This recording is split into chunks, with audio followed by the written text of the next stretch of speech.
Barangay Love Stories. Love Stories.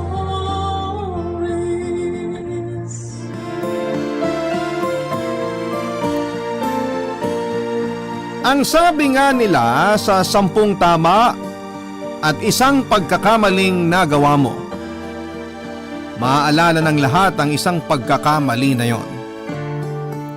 Hindi kailanman nakakalimot ang tao sa nagawa mong mali at may mga taong ipapaalala ito sa iyo ng paulit-ulit.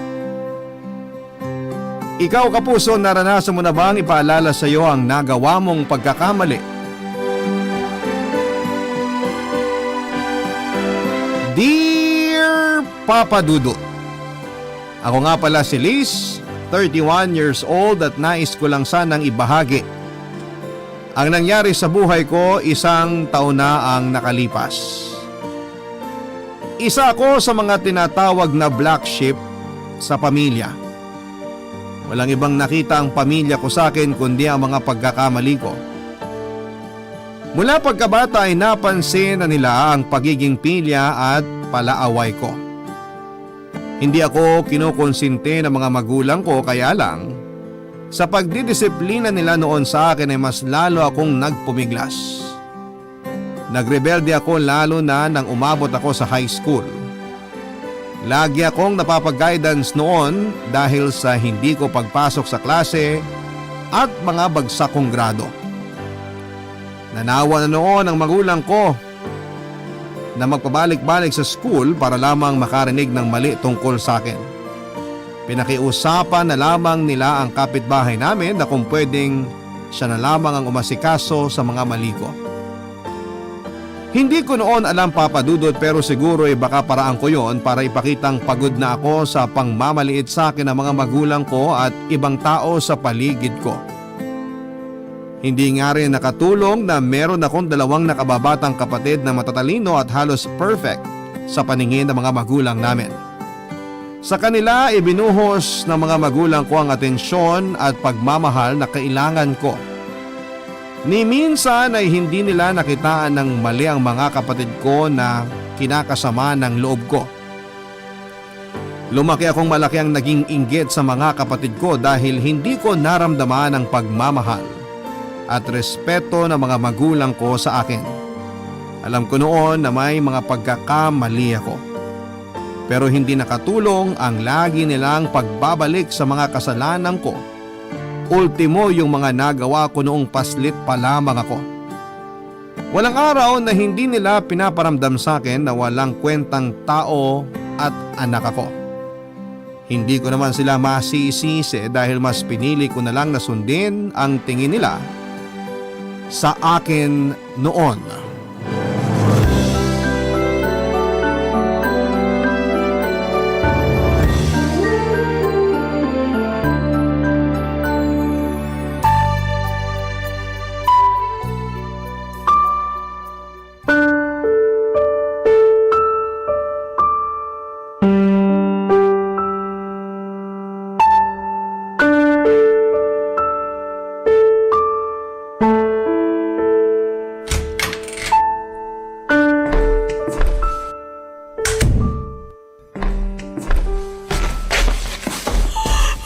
Aba, senyorita, mabuti naman at nagising ka na.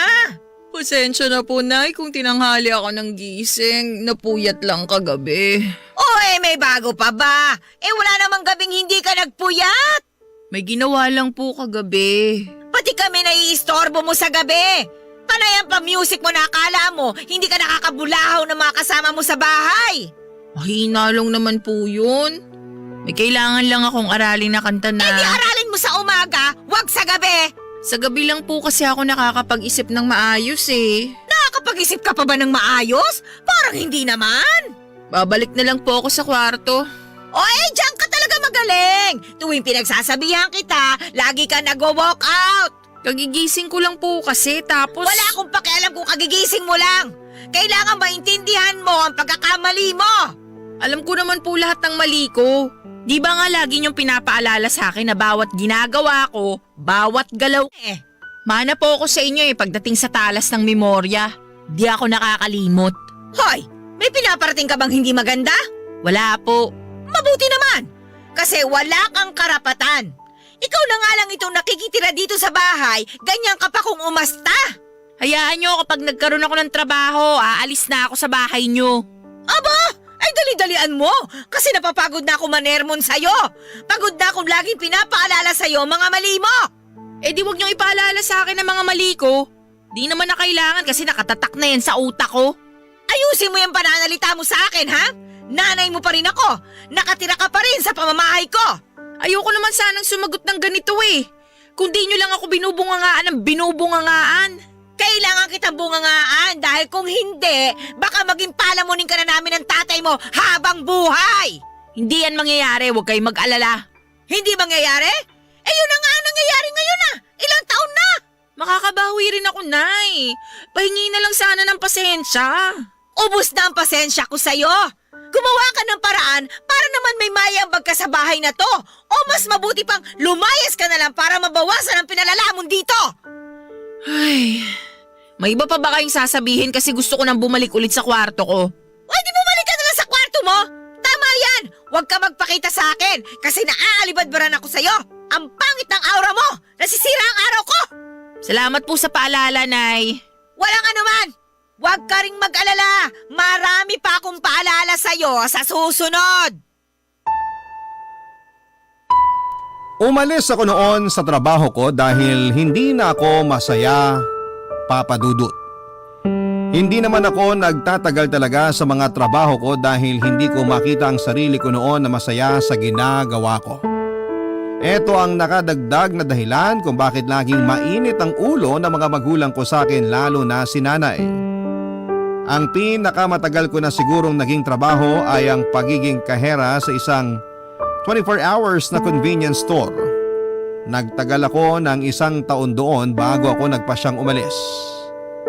May nakarelasyon kasi ako roon at noong hindi nag-work ang relasyon namin ay umalis na ako sa trabaho.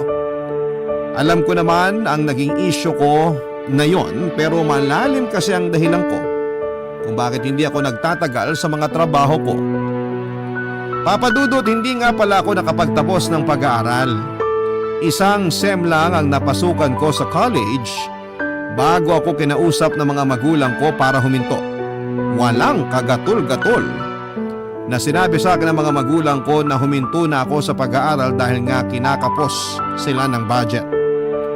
Gusto kasi nila na ang 2 kapatid ko ang mapag-aral nila dahil mas nakikitaan nila ng potensyal na makapagtapos ang mga kapatid ko kesa sa akin.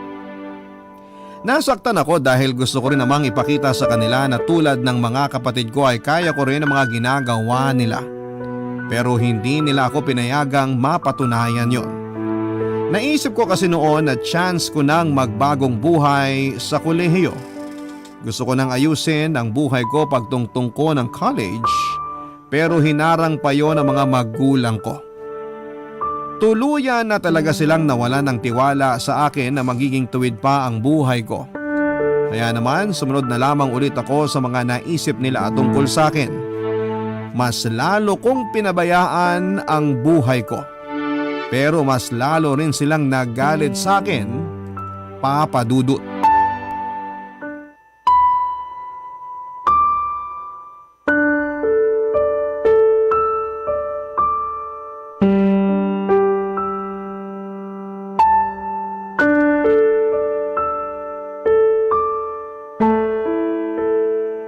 Liz!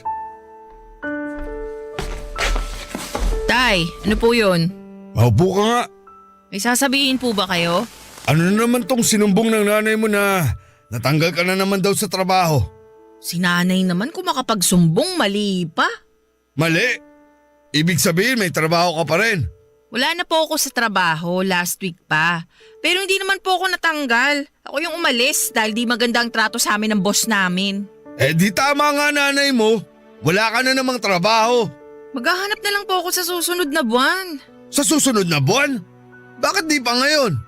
Bakit kailangan pang paabuti ng 1 buwan?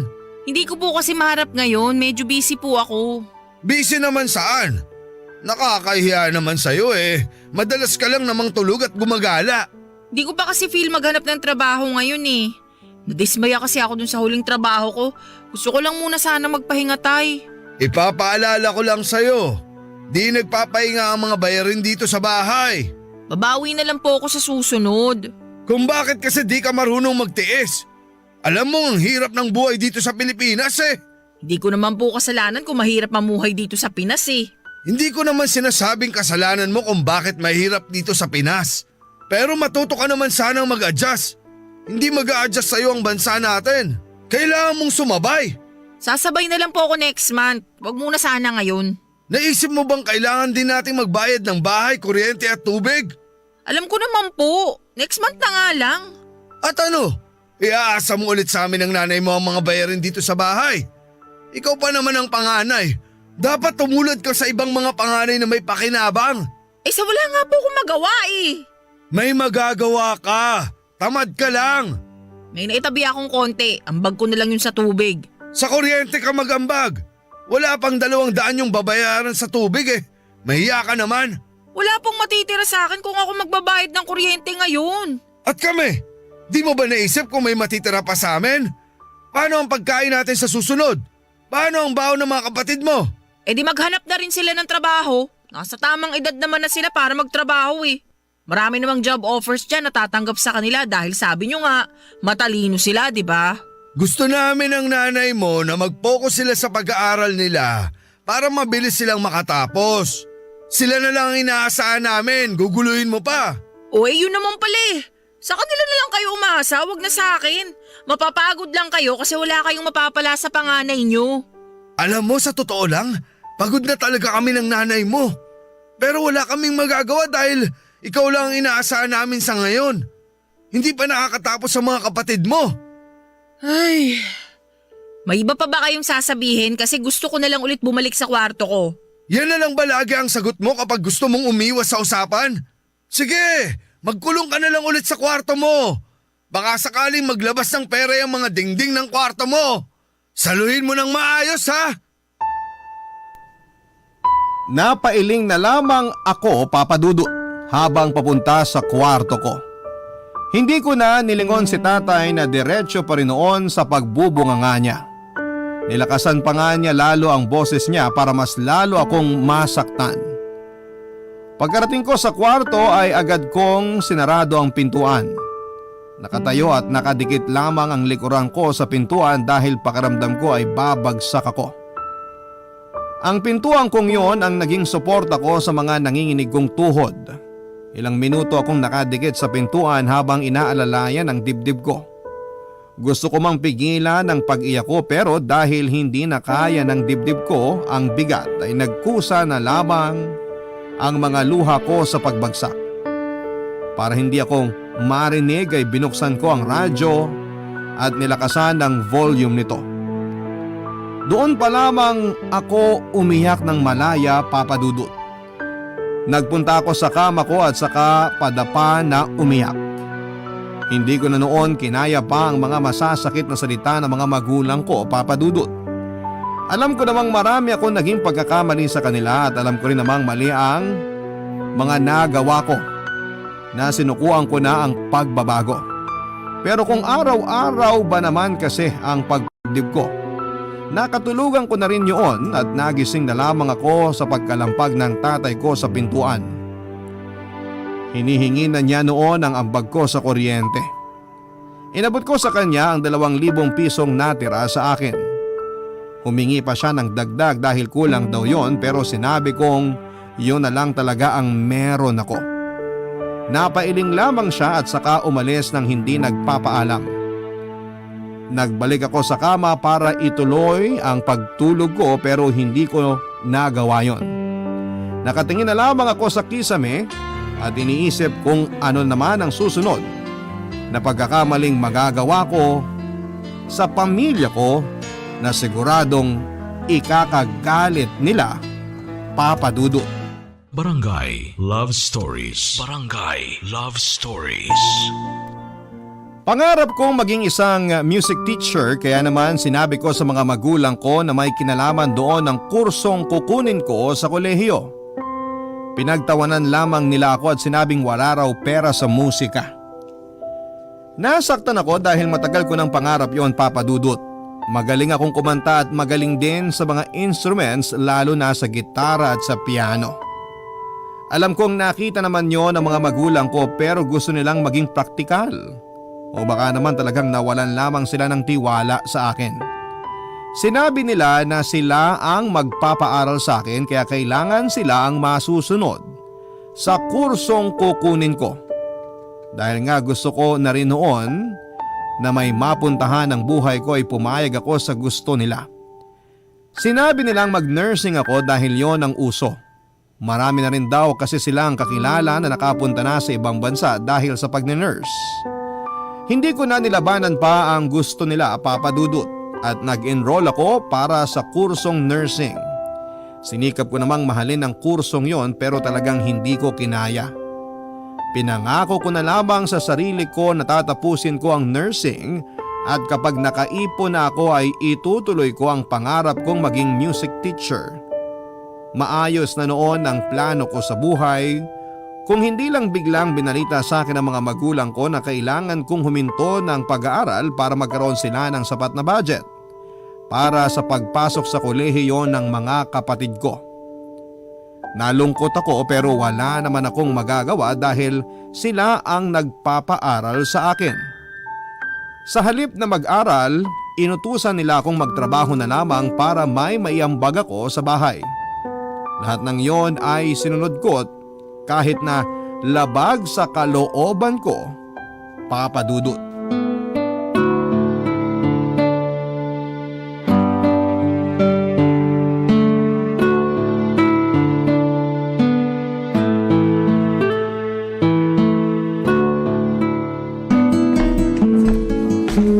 Hoy, Liz!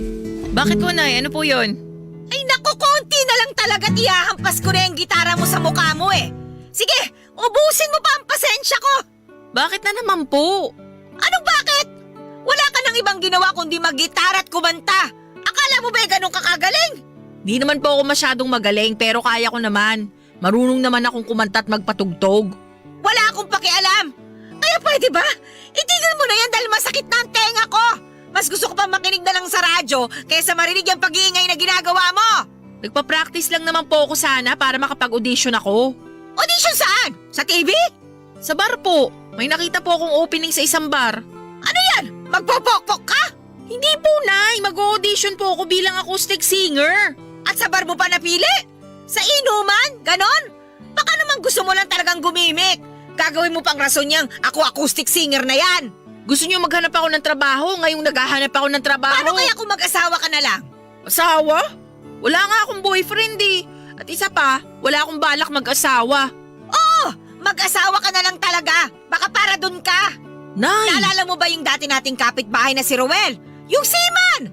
Balita ko ay single pa yon hanggang ngayon. Malapit na yata magbakasyon. O tapos? Abay, asawahin mo! Mag-asawa ka na lang ng mayaman para may maambag ka naman sa amin. Nay naman? Hindi ba nakakainuman mo yun dati? Magpakita ka ulit sa kanya. Landiin mo siya pag uwi niya. Aba, malay natin patulan ka. Sorry po pero hindi ako interesado. Ito na nga lang yung nakikita kong solusyon sa magulo mong buhay. Hihindian mo pa? Pag-aasawa ng sapilitan? Kailan pa naging solusyon yan, Nay? O anong gusto mong gawin?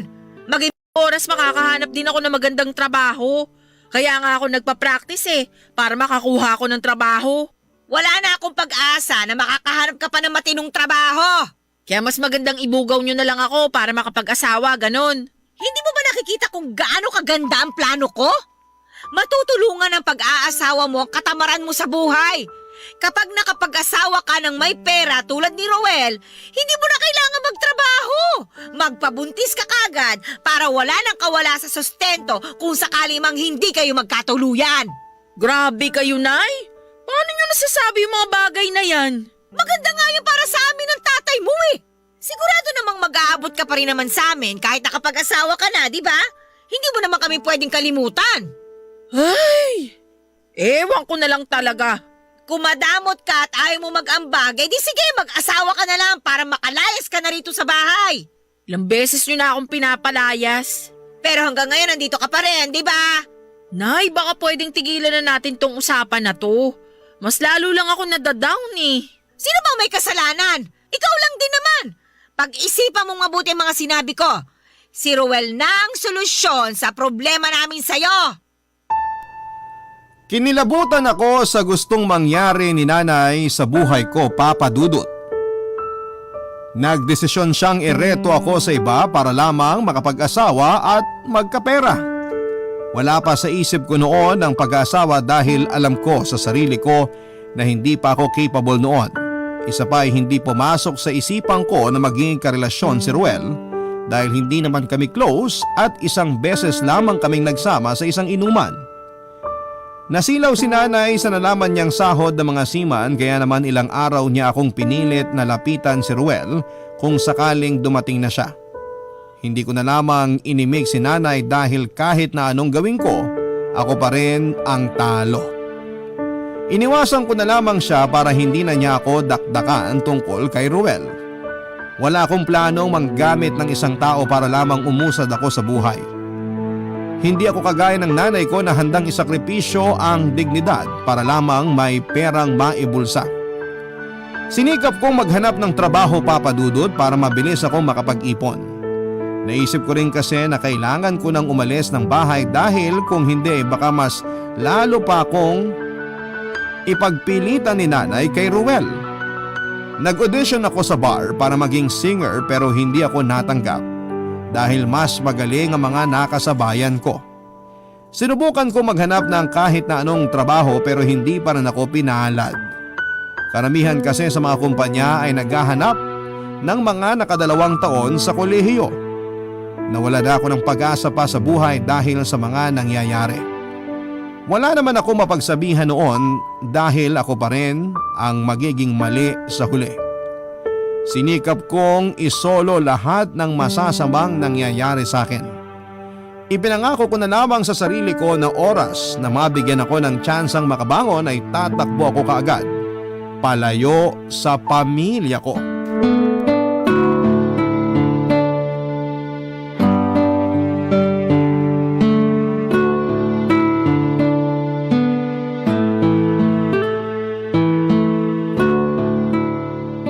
Liz, ano na? Ano nang plano mo sa buhay? Habang buhay ka na lang bang magiging palamunin dito sa bahay? Naghahanap na po ako ng trabaho. May balita na ba kung may tatanggap sa'yo? Naghihintay pa rin po ako sa ngayon. Tatawag na lang daw sila sa akin. Yan naman lagi sinasabi nila. Tatawag ko no, pero ang totoo, hindi ka nila talaga tatanggapin na makapasok. Be positive po. Baka masyado kasing maraming aplikante kaya natagalan silang tumawag. Maghintay na lang po tayo ng konti. Ay, sana nga may kumuha na sa'yo para di ka na kailangang ibugaw ng nanay mo sa iba. Nabalitaan niyo po yun? Hindi naman bagay sa'yo ang mag-asawa eh. Hindi pa siguro ngayon. Kailangan mo muna magtrabaho. Ayusin mong sarili mo. Salamat po tay, naiintindihan niyo.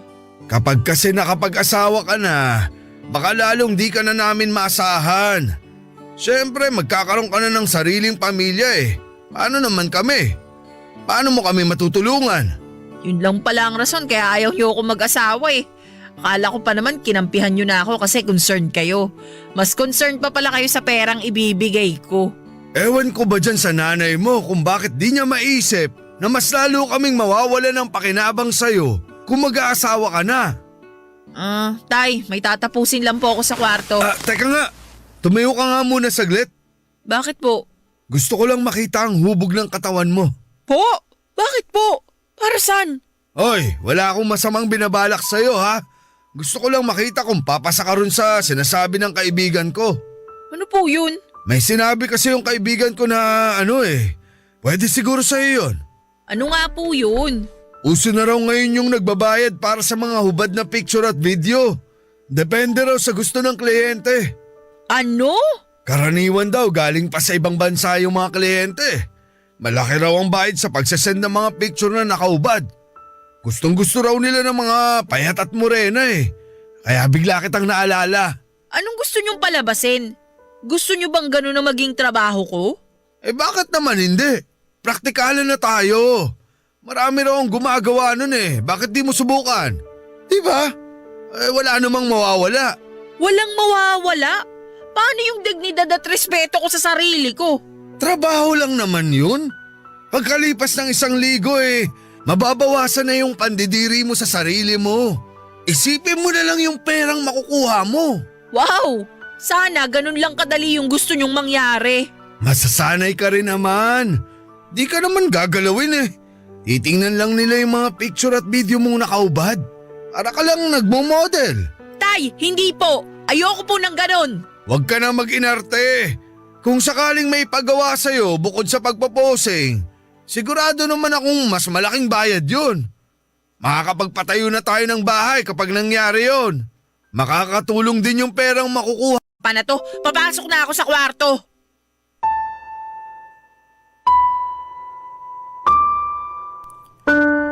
Sinundan ako ni tatay para subukan pang kumbinsihin sa naisip niyang trabaho ko. Sinarado ko na kagad ang kwarto para maiwasan siya at tumigil na. Hindi pa rin niya ako tinigilan at sinubukan pa rin niya akong kausapin kahit nasa labas siya ng pinto ng kwarto ko. Hindi na ako nagsalita, Papa Dudut.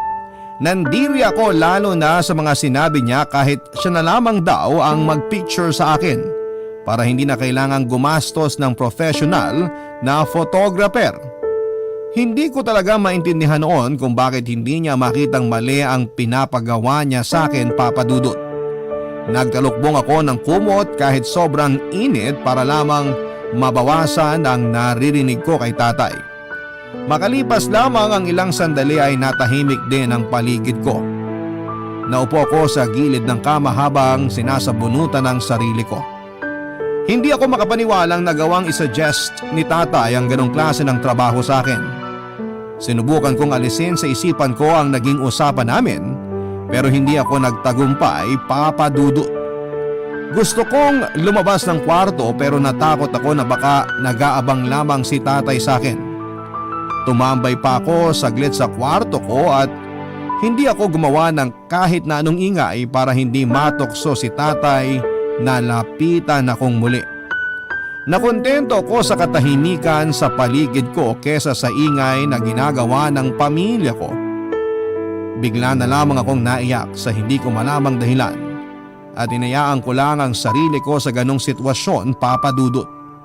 Hindi ko alintana noon kung naririnig ba ako ng pamilya ko. Pinakawalan ko ang bigat na nasa dibdib ko, Papa Dudut. Hindi ko na alam kung ano pa ang gagawin ko noon sa buhay ko. Basta ang alam ko lamang ay nakakulong ako. Pero hindi ko alam kung paano makakalaya sa napakabigat na sitwasyon ng buhay ko noon, Papa Dudut. Barangay Love Stories. Barangay Love Stories. Lagi na lamang akong lumalabas noon ng bahay, maiwasan lamang ang mga magulang ko. Kung saan-saan ako nagpupunta para lamang makalayo noon sa kanila. Ang gitara ko lamang ang dala ko noon kahit saan man ako magpunta para magsilbing kaibigan ko at tagapagpasaya. Madalas ay sa park ako nakatambay, Papa Dudut. At doon ay kumakanta lamang ako habang naggigitara. Hindi ko alintana ang mga taong nakatingin sa akin habang nagpapakalunod ako sa tunog ng gitara ko. Ang gusto ko lang noon ay makawala sa maraming gulo sa aking isipan na hatid ng mga magulang ko. Nakapikit ako habang kumakanta at sinusubukang balikan ang mga magagandang nangyari sa akin. Pero nahirapan akong gawin yon. Naramdaman ko naman ang pagbigat ng dibdib ko pero agad kong napigilan ang pagbagsak na mga luha ko. Kaya naman bago pa ako tuluyang manghina ay tumayo na ako para umalis. Hanggang sa bigla akong nilapitan ng isang lalaki na sa edad 50 na marahil. Natakot pa ako dahil baka pareho sila ng intensyon ni tatay. Nasira na talaga ang tiwala ko sa mga lalaki dahil sa naging suggestion ni tatay na gawin ko, Papa Dudut. Kinalma ko ang sarili ko at saka hinarap ang lalaking yon. Kung anumang kabastusan ang sasabihin niya sa akin ay nakapaghanda na ako ng isasagot, Papa Dudut. Hanggang sa hindi inaasahan ay inoffer niyang magtrabaho ako sa bar niya. Sinabi niyang nakitaan niya ako ng potensyal sa pagkanta at balak niya akong gawing regular na acoustic singer sa bar niya. Doon ako naiyak at muntikan pang yakapin ng lalaking yon. Mabuti na lamang at nakapagpigil ako at ibinigay niya ang address ng bar at number niya. Nagpasalamat ako at saka umuwi ng bahay para ibalita sa mga magulang ko ang nangyari.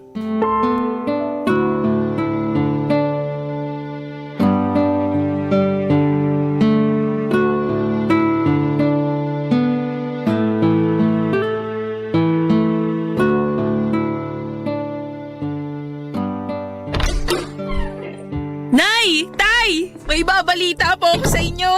O ano bang ibabalita mo? Sana naman maganda yan, ha? Opo, magandang balita po to. Kanina sa park habang nakatambay ako, may lumapit sa aking lalaki. Aasawahin ka ba? Oy, sige, pwede na. Kahit hindi ganun kayaman, ayos na sa amin. Basta makapag-asawa ka lang. Hindi po. Inalok po ako ng trabaho ng lalaking nakilala ko. Baka naman katulad yan nung alok sa'yo ng tatay mo. Pwede ka naman sa ganong klaseng trabaho. Ang mahalaga, makatulong ka sa gastusin dito sa bahay. Kinuha po niya ako mag-set sa bar niya. Kakanta po ako doon mula Wednesday hanggang Saturday. Nako, sana di mo yan tinanggap ha. Siguradong maliit lang kita dyan. Baka nga mas malaki pa ang kita ng mga hostess sa beer house. Kalimutan mo na lang yung pagkanta na yan. Ang pag-isipan mong mabuti, yung inaalok ko sa'yo. Hihilata ka lang naman eh. Walang pagod at hirap. Katawan lang ang puhunan. Tapos na po tayo sa usapang yan, Tay. Sinabi ko na sa inyo na hindi ako komportable dyan. Kaya hindi ko magagawa yung gusto nyo. Oy, ba't di mo subukan? Ayaw mo lang ngayon, pero kapag na-try mo na, baka magustuhan mo rin sa huli. Iniisip ko pa lang po nandidiri na ako sa sarili ko eh. Ayoko pong gawin yun sa sarili ko. Mawawala yung pandidiri mo kapag nagsimula ka ng humakot ng maraming pera. Oo nga! Walang sinabi ang kikitain mo sa pagkanta. Doon ka na lang sa praktikal. Pero masaya po ako sa pagkanta. Nakakalimutan ko kahit papano yung lungkot at problema ko. Ang tanong, kaya ba niyang solusyonan ang problema natin sa pera? Hindi naman, di ba? Sipag lang po ang kailangan. Hindi uso sa Pinas ang sipag lang. Maraming masisipag na hindi naman pinapalad. Yan ang realidad na lagi kong sinasabi sa'yo, pero napakatigas talaga ng ulo mo. Pag-isipan mo ulit ang alok ko. Liz, hindi ka na bumabata. Habang sariwa ka pa at walang gaanong kulubot o peklat sa katawan, mas magandang gamitin mo na yan para magkapera tayo. Tama ang tatay mo, para makatulong ka naman. Ilang beses ka na namin pinag-uusapan ng mga kumari ko tuwing nagsisimba kami. Naaawa na nga sila sa'yo dahil patapon na yung buhay mo eh. Hindi katulad ng mga anak nilang panganay na nakakatulong na sa mga gastusin sa bahay. Kailan ka ba magiging katulad nila, ha? Hindi ako magiging katulad nila at ayokong maging katulad nila. Hoy! Huwag mo sinisigawan ang nanay mo ha! Isa ka patay! Hindi ba kayo nandidiri sa inaalok nyo sa akin? Anak nyo ko pero ang turing nyo sa akin, pokpok! Suko na kasi kami sa'yo! Kahit pilitin namin, wala kaming makitang magandang ginagawa mo! Tama naman! Kasi puro mali kong nakikita nyo! Ni minsan mula pagkabata ko, never ako nakarinig ng papuri sa inyo! Parang lagi niyong inaabangang magkamali ako! At kapag nagkamali ako, ang saya ninyo! Gusto niyo laging patunayan sa mga sarili ninyo na tama kayo at mali ako! Dahil ganun ka naman talaga! Wala ka naman kasing kwenta! Mahal, kumalma ka lang. Yang puso mo, baka mapano. Hindi eh! Sobra na kasi itong panganay mo! Akala mo naman meron na talagang ipinagmamalaki. Wala pa naman! Tayo na nga nag-aalok ng kabutihan sa kanya eh. Pero masama pa rin ang tingin niya sa ginagawa natin. Hoy Liz! Makinig ka! Bahala ka na sa buhay mo simula ngayon ha! Suko na kami sa'yo! Matagal niyo na akong sinukuan! Alam niyo yan! Sa pagkakataong yun ay hindi na ako nagtago sa kwarto ko. Hindi na ako nagtiis magkulong sa kwarto tulad ng dati. Umalis ako kaagad ng bahay kahit na hindi ko pa alam noon kung saan ako pupunta. Naglakad-lakad lamang ako kung saan man ako dalhin ang isipan ko. Ilang waiting shed ang napuntahan ko para huminto at umiyak. Hindi ko pinansin na mga taong nakatingin sa akin. Kahit anong pag-iyak ko noon ay hindi ko maintindihan kung bakit hindi gumaan ang pakiramdam ko. Dati naman ay nagwo-work ang pag-iyak ko para mawala ang sakit, pero sa pagkakataong iyon ay parang mas lalong bumigat ang pakiramdam ko. Naisip ko na kaya siguro ganon ay dahil doon ko palang lubos na unawaan ang kalagayan ko. Malungkot akong tao dahil yon ang pinaparamdam sa akin ng pamilya ko. Sa ilang dekada kong buhay, ni minsan ay hindi ko naramdamang masaya ako sa piling nila at ganon din sila sa akin. Nagtungo ako sa isang simbahan at doon ay nagdasal. Hindi ko nakaugaliang magsimba dahil ni minsan ay hindi ako sinama ni nanay doon. Inaral ko kung paano magdasal dahil pakiramdam ko ay mali na naman ang magagawa ko. Hanggang sa napapikit ako at natural na lamang na lumabas sa isipan ko ang mga nais kong ibulong kay Lord. Doon ay nawala kahit papaano ang bigat. Doon ay nawala na rin ang mga luha. Nagtagal pa ako marahil ng 30 minutos sa simbahan bago ako nagpasyang umalis at bumalik ng bahay. Walang kasiguraduhan noon kung ano ang maaabutan kong eksena sa bahay. Pero naisip kong kailangan ko na silang harapin dahil pagod na akong magtago lagi. Papa Dudut.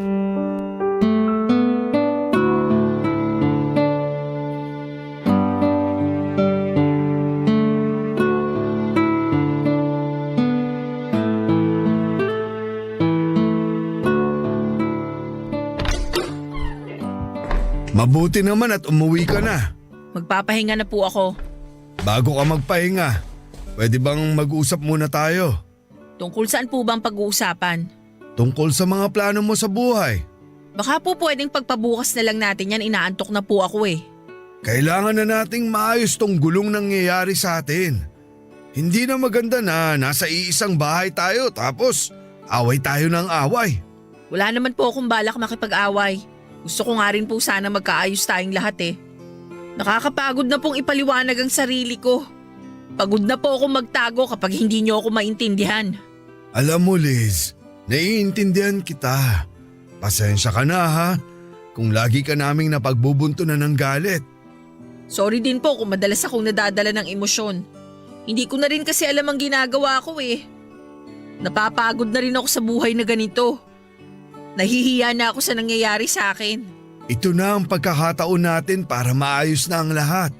Maganda rin na wala ang nanay mo ngayon para mailabas mo ang mga hinanakit mo sa buhay. Alam ko namang matindi ang alitan nyo mula nung bata ka pa lang eh. Lagi po kasing palpak ang tingin niyo sa akin ni nanay eh. Lalo na si nanay. Alam ko naman po na nagkamali ako dati pero sana wag niyo na lang ipaalala yun lagi sa akin. Mas lalo kasi ako nadadown at nawawalan ng pag-asa eh. Hayaan mo na yun. Natural lang na dumadaan sa pagre-rebelde ang mga kabataan. Kahit kami ng nanay mo aminado naman sa pagkukulang namin sa'yo. Kaya lang di namin magawang aminin. Kasi mahirap yun sa mga magulang. Alam ko po. Balang araw kapag nagkaroon ka na ng sarili mong pamilya, maiintindihan mo kami.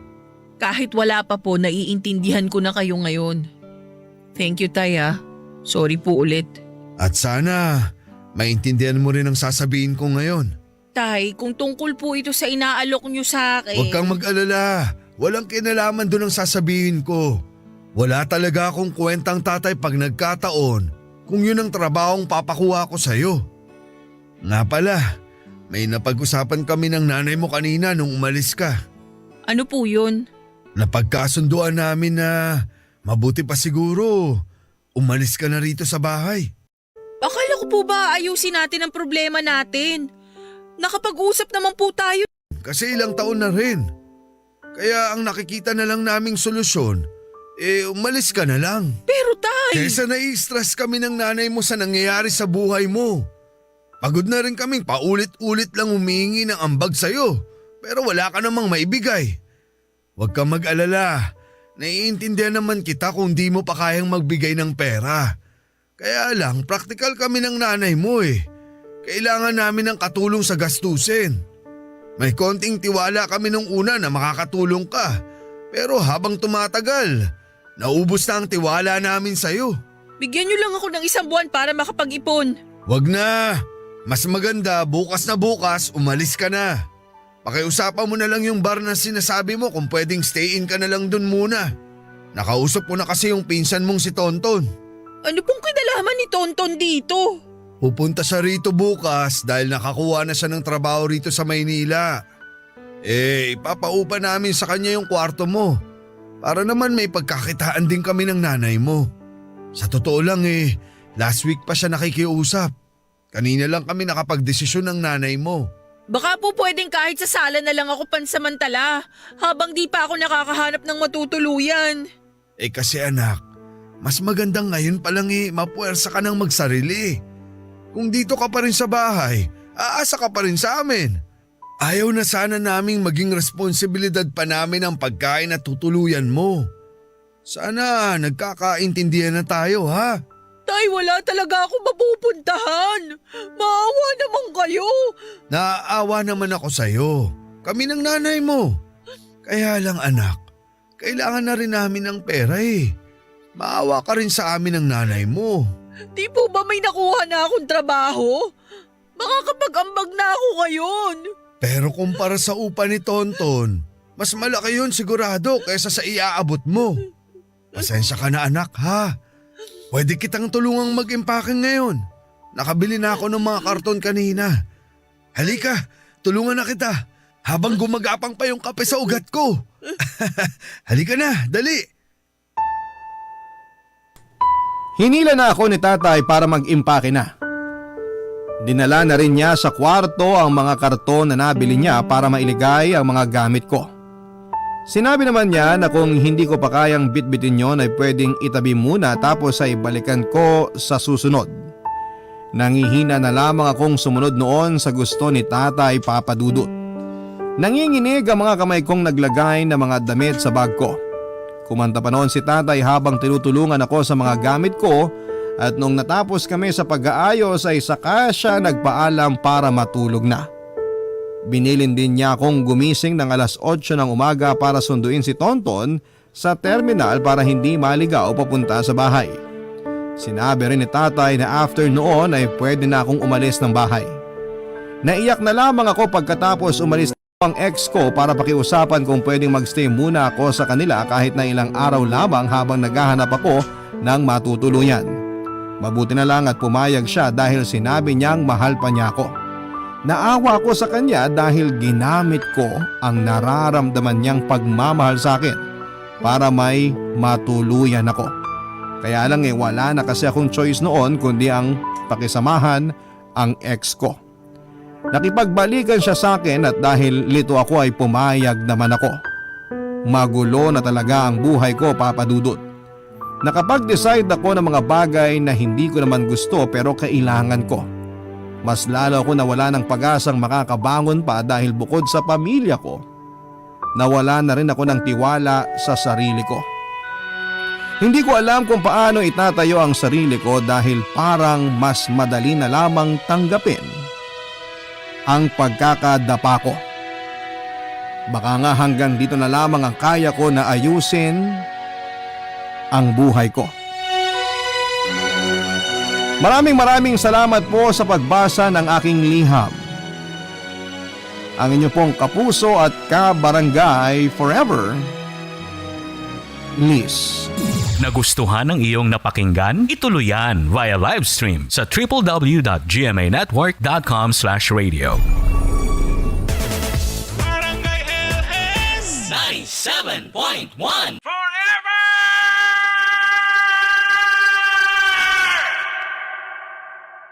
ang mga kwento ng pag-ibig, kwento ng buhay, at kwento ng pag-asa dito sa Barangay Love Stories. Love Stories.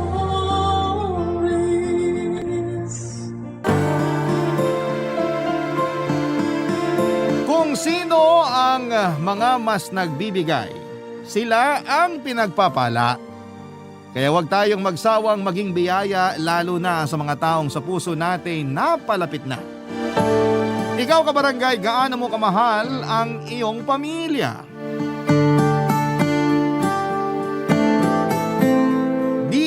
Papa Dudut. Isang magandang araw po sa inyong lahat. Tawagin niyo na lamang po ako sa pangalang Errol.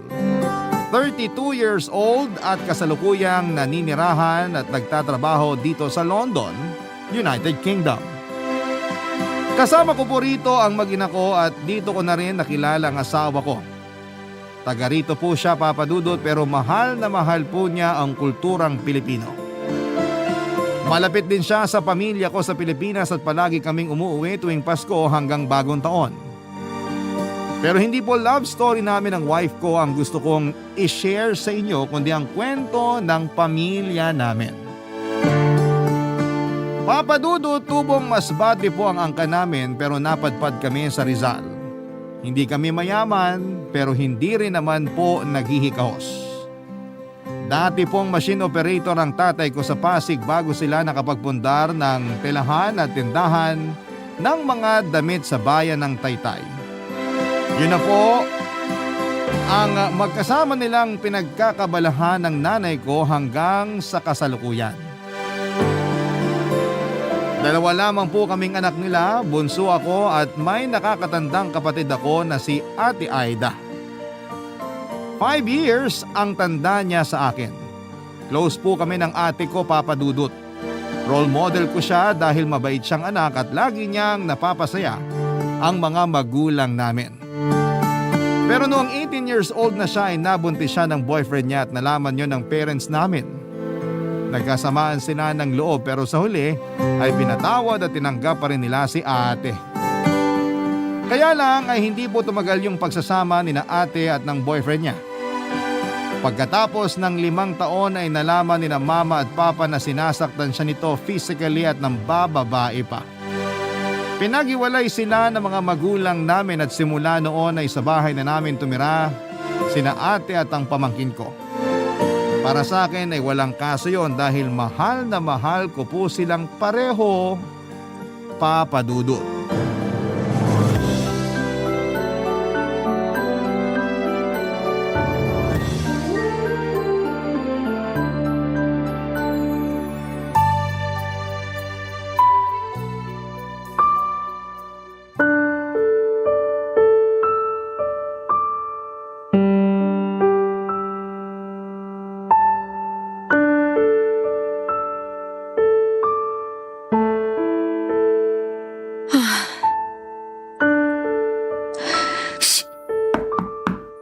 Sino yan?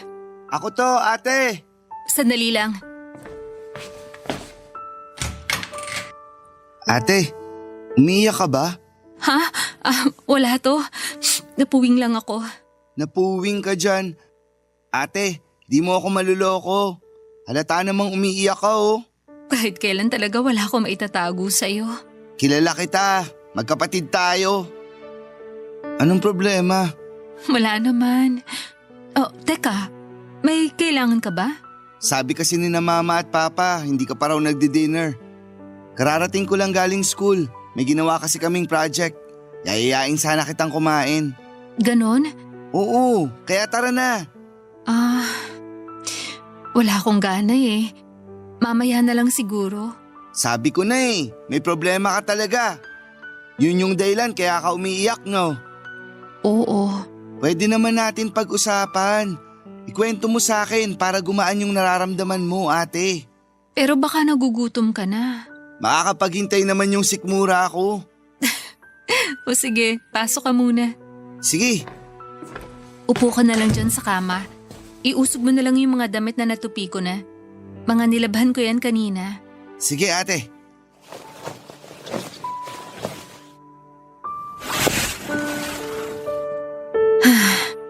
Huhulaan ko.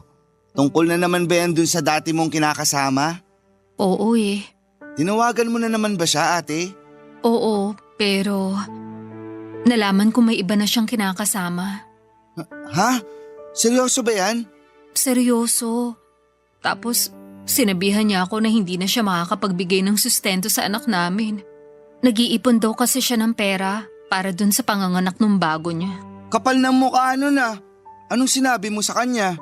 Katulad nung dati, nagalit ako. Tinanong ko kung paano niya nagawa sa amin ng anak ko na basta na lang ipagpalit sa iba. Pero sinumbatan niya ako. Ako naman daw yung umalis at kami yun ang iwan sa kanya kaya wala akong karapatang magalit. Matagal ka na niyang niloloko, tapos sinasaktan ka rin niya. Lakas naman ng loob niya na sisihin at sumbatan ka. Ay, ate naman. Bakit hanggang ngayon gusto mo pa rin makipagbalikan sa lalaking yun? Hindi ko rin alam ang sarili ko.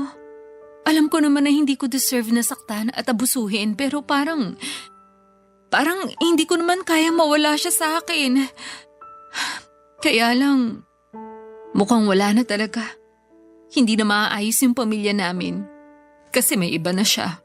Sorry ate, pero para sa akin, matagal nang sira yung pamilya niyo at kasalanan niya yun.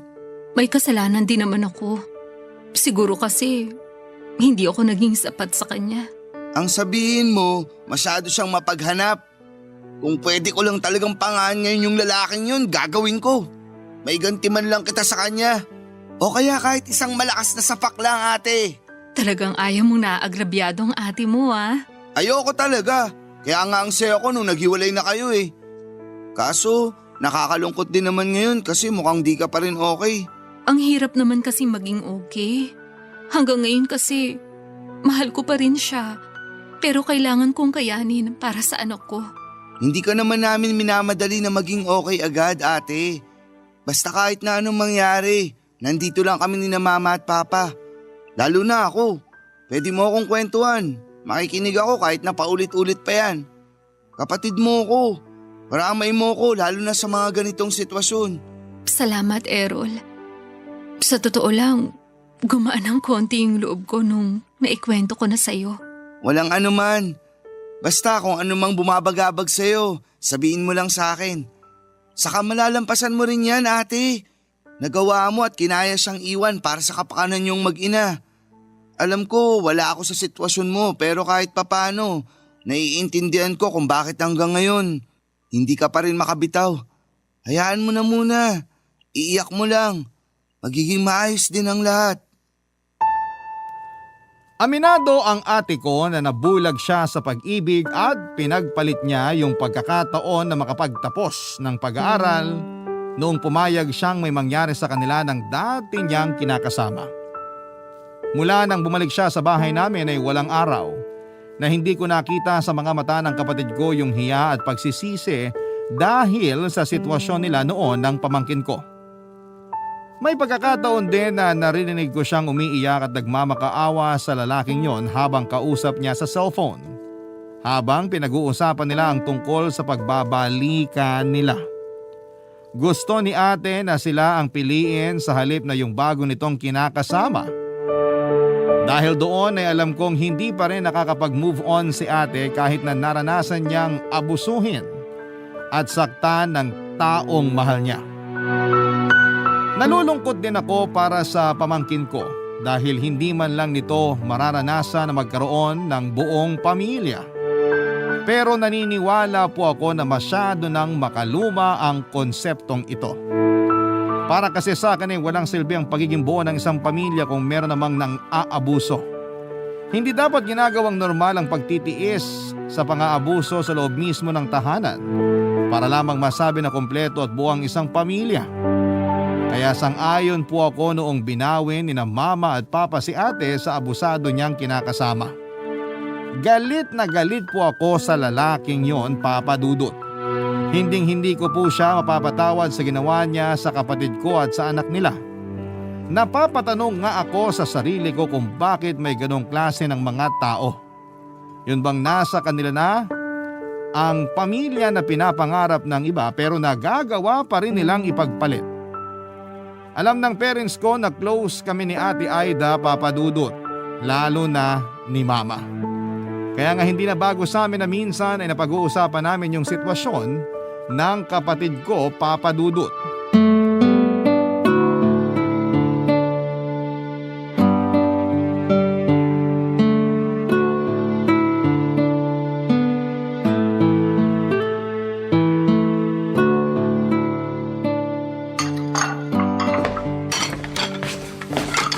Ma, ako na po maghuhugas dyan. Maupo na lang po kayo at tapusin niyo yung kinakain yung cake. Sigurado ka ba, anak? Opo, saka kayo na rin yung nagluto. Baka mapasma kamay nyo. Mamaya ka na maghugas dyan. Upo ka muna tapos samahan mo ko kumain dito. May isang slice pa kasi ng cake na dala ng papa mo. Ubusin mo na para hindi ko na ilalagay sa ref. Sige po. Kumain na po ba nito si ate? Parang di ko siya nakitang kumuha ng cake kanina. Hindi nga eh. Walang gana yung ate mo. Paborito pa naman niya to. Baka hanggang ngayon malungkot pa rin siya. Ano bang ikalulungkot niya? Yung paghihiwalay nila nung tatay ng anak niya? Opo. Eh bakit niya ikalulungkot yon? Dapat nga magalit siya sa lokong yun eh. Sabihan ba naman siya na di susustentuhan yung anak nila? Napaka-irresponsabling lalaki. Yun na nga po, ma. Sobrang kapal ng mukha ng lalaking yun. Sarap pangaan. Mabuti pa nga, nang makaganti naman tayo doon. Seryoso? Gusto niyo ako makipag-away? Siyempre biro lang. Pero kasi ako yung nasasaktan sa sitwasyon ng ate mo. Sinabi ko nga sa kanya na ireklamo niya yung hindi pagsusustento eh. Pero siya na rin ang may sabi na wag na lang gawin yon. Kaya naman daw niya buhayin yung anak nila. Ang lambot talaga ng puso ni ate pagdating sa lalaking yun. Ganun yata talaga kapag mahal mo, ma. Bakit niya mamahalin yung ganong klaseng lalaki? Hindi nga iniisip nung lalaking yun na magiging kinabukasan nilang mag-ina. Hay! Ibang klase. Lakas pa ng loob na ipangalanda ka na pinagpalit niya yung ate mo. Sinabi pa na sina ate naman daw yung umalis at nang iwan. Kaya siguro malakas ang loob na ipagpalit sila. Naaawa talaga ako kay ate kasi hindi niya deserve yun, ma. Kahit naman sino maaawa sa ate mo. Kaya ikaw, wag na wag mong gagayahin yung ganong klaseng lalaki, ha? Si mama talaga. Sumagot ka na lang, Errol. Ma, hindi niyo na po kailangang sabihin yun sa akin. Nakita ko naman po kung paano tratuhin ng lalaking yun si ate. Kaya hindi ko yun gagayahin pag ako naman yung nagkaroon ng pamilya. Pero saka na yung pagpapamilya mo. Ang bata-bata mo pa. Magtapos ka muna ng pag-aaral, ha? Wag po kayong mag-alala. Kasi wala pa naman sa isip ko yun pagkakaroon ng sariling pamilya, ma. Magtatapos muna po ako ng pag-aaral para makapagtrabaho at makatulong sa inyo ni na Papa. Nanghihinayang lang talaga ako na hindi na nakatapos ng pag-aaral yung ate mo. Pero ayoko na siyang sisihin ng paulit-ulit kasi nangyari na yon. Ang mahalaga, ligtas na siya mula dun sa mapang-abuso niyang kinakasama. Nagpapasalamat naman po si ate kasi magkakasama na ulit tayo. Lalo na po dahil sa second chance na binigay niyo sa kanya. Matitiis ba naman namin ang ate mo? Anak namin yon. Walang magulang ang kayang tiisin ng mga anak. Tandaan mo yan. Pero sana lang tulungan ni Aida yung sarili niya. Huwag na niyang hangarin na makipagbalikan sa ama ng anak niya kung ayaw niyang tuluyang masira ang buhay nila ng anak niya.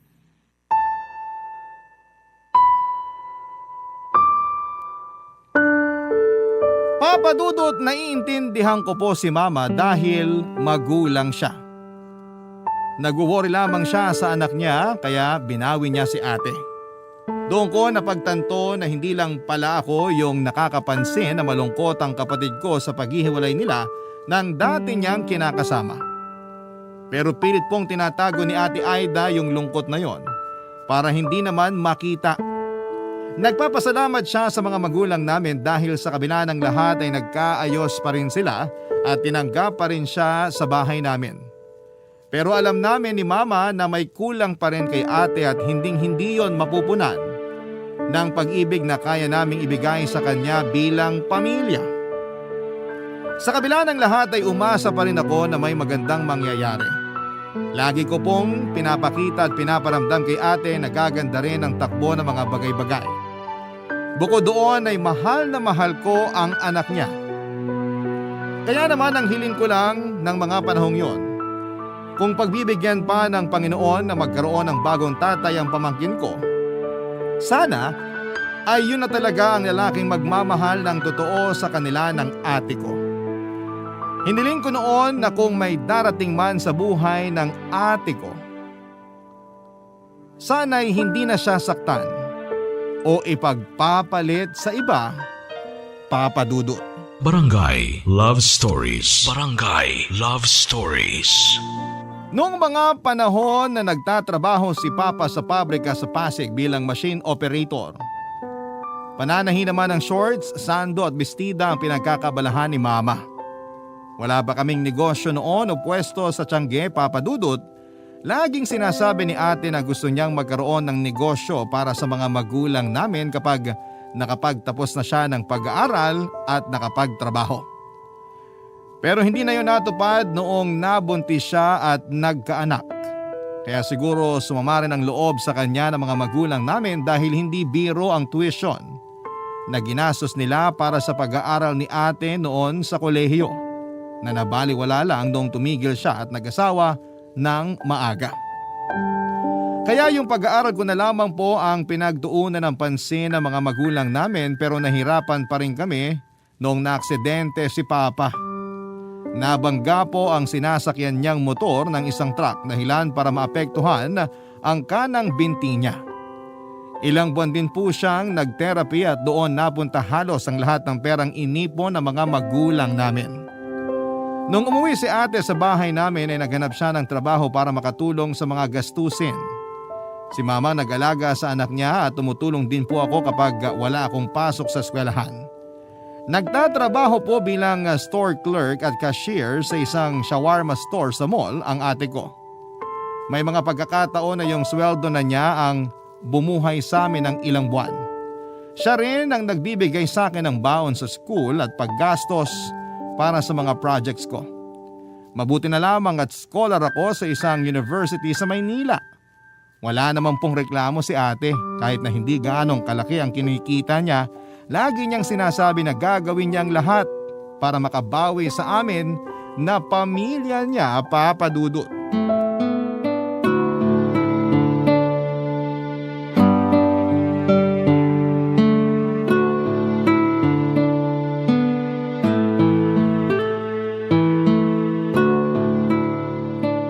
Errol, kunin mo na tong baon mo. Ha? Binigyan mo na ako, di ba? Oo, pero dagdag mo na lang doon kasi nabanggit mo nung nakaraan. Diba sabi mo may project kayo? Baka maubos allowance mo kung dun mo kukunin. Kaya sige na, kunin mo na to. Wag na, ate. Anong wag na?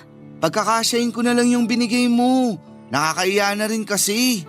At bakit ka naman mahihiya sa akin, ate mo ko? Kaya tanggapin mo na yan. Alam ko naman yun, pero may pangangailangan ka rin. May pinagkakagastusan kayo ng anak mo. Malaking bagay na nga yung sa'yo galing yung allowance ko eh. Dapat lang napagkasyahin ko yun. Responsibilidad kita, Errol. Kaya hindi mo kailangan mahiya sa akin. Tsaka kahit papano naman, may naitatabi ako para sa amin ng anak ko. Ikaw na rin kasi nagbabayad ng mga bills natin dito sa bahay, ate. Tapos sagot mo na rin mga pagkain natin mula nung di na makapagtrabaho si Papa. Dapat siguro talaga ituloy ko na yung plano ko. Planong ano? Maghanap ng part-time job para makabawas na sa gastos mo yung allowance ko. Mag-working student ka? Oo, pwede naman yun kasi di naman mahigpit sa school namin. Pero kaya mo kaya?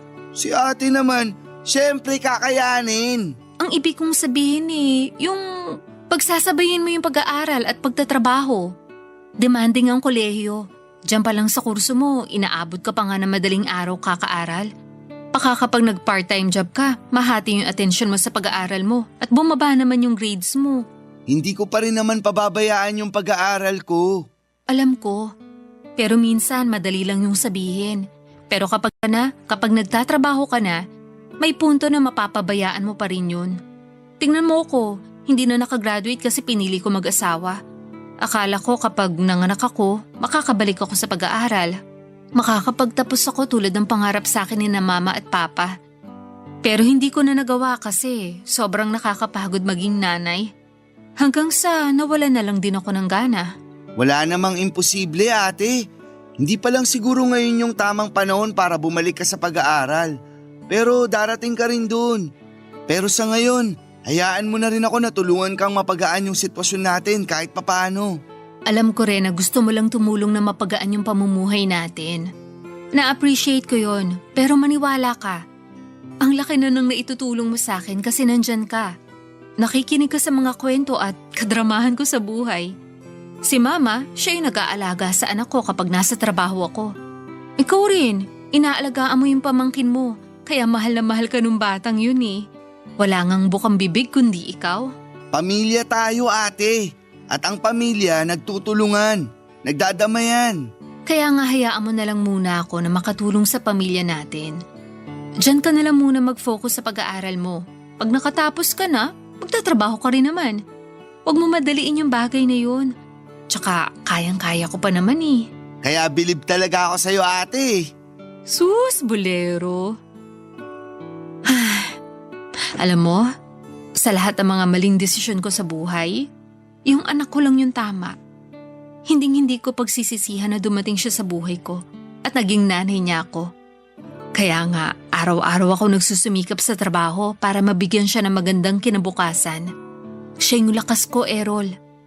Pag nagkaanak ka na, mas maiintindihan mo yung pinanggagalingan ko. Naiintindihan ko naman kahit paano ate. Kaya nga proud na proud kami sa'yo. Tapos ngayon, halos ikaw lang yung inaasahan namin.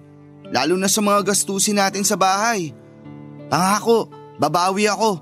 Kapag nakagraduate ako at nakapaghanap ng trabaho, ako naman yung tutulong sa'yo at sa pamilya natin. Salamat ha. Kung wala kayo, baka nabaliw na ako. Walang anuman ate. Mahal ka namin eh. At hindi ka namin kayang tiisin. Hindi ko lang alam yung gagawin ko nun kasi masyado akong nabulag sa pagmamahal ko sa maling tao. Malaki rin yung pagsisisi ko kasi sinuway ko nun sina mama at papa. Wala naman silang hinangad kundi mapabuti ako pero naging matigas ang ulo ko. Ano ka ba ate? Tapos na yun. Hindi mo kailangan paulit-ulit na sisihin yung sarili mo. Salamat talaga, Errol. Pero kunin mo na kasi tong pera. Sige ka, pag hindi mo to kinuha magtatampo ko. Pambihira naman oh. Nang guilt trip ka pa talaga. Sige na kasi.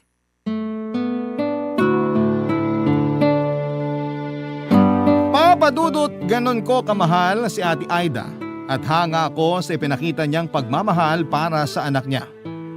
Hindi ko po kasi may imagine yung hirap na pinagdadaanan niya lalo na at mag-isa lamang niyang tinataguyod ang pamangkin ko. Kaya naman gano'n na lamang kataas ang respeto ko sa kanya. Proud ako sa kanya at sa lahat ng mga solo parent. Wala po akong ibang hiling noon kundi ang ingatan at gabayan siya ng Panginoon. Hindi lang kasi anak niya ang inaalagaan niya kundi kami rin ni na mama at papa. Kaya naman nangako ako noon sa sarili ko na magsisikap akong makapagtapos ng pag-aaral para magbunga yung pagsasakripisyo ng kapatid ko. Hindi nga nagtagal ay nakagraduate po ako bilang cum laude sa kursong secondary education. Nakapasa rin ako at nakakuha ng lisensya sa pagtuturo. Hanggang sa nakapagtrabaho ako sa isang pampublikong paaralan. Masaya po ako kasi natutulungan ko na po noon ang pamilya namin lalo na sa mga gastusin sa bahay. Hindi na rin po kasi nakabalik sa trabaho si Papa dahil sa kondisyon ng binti niya.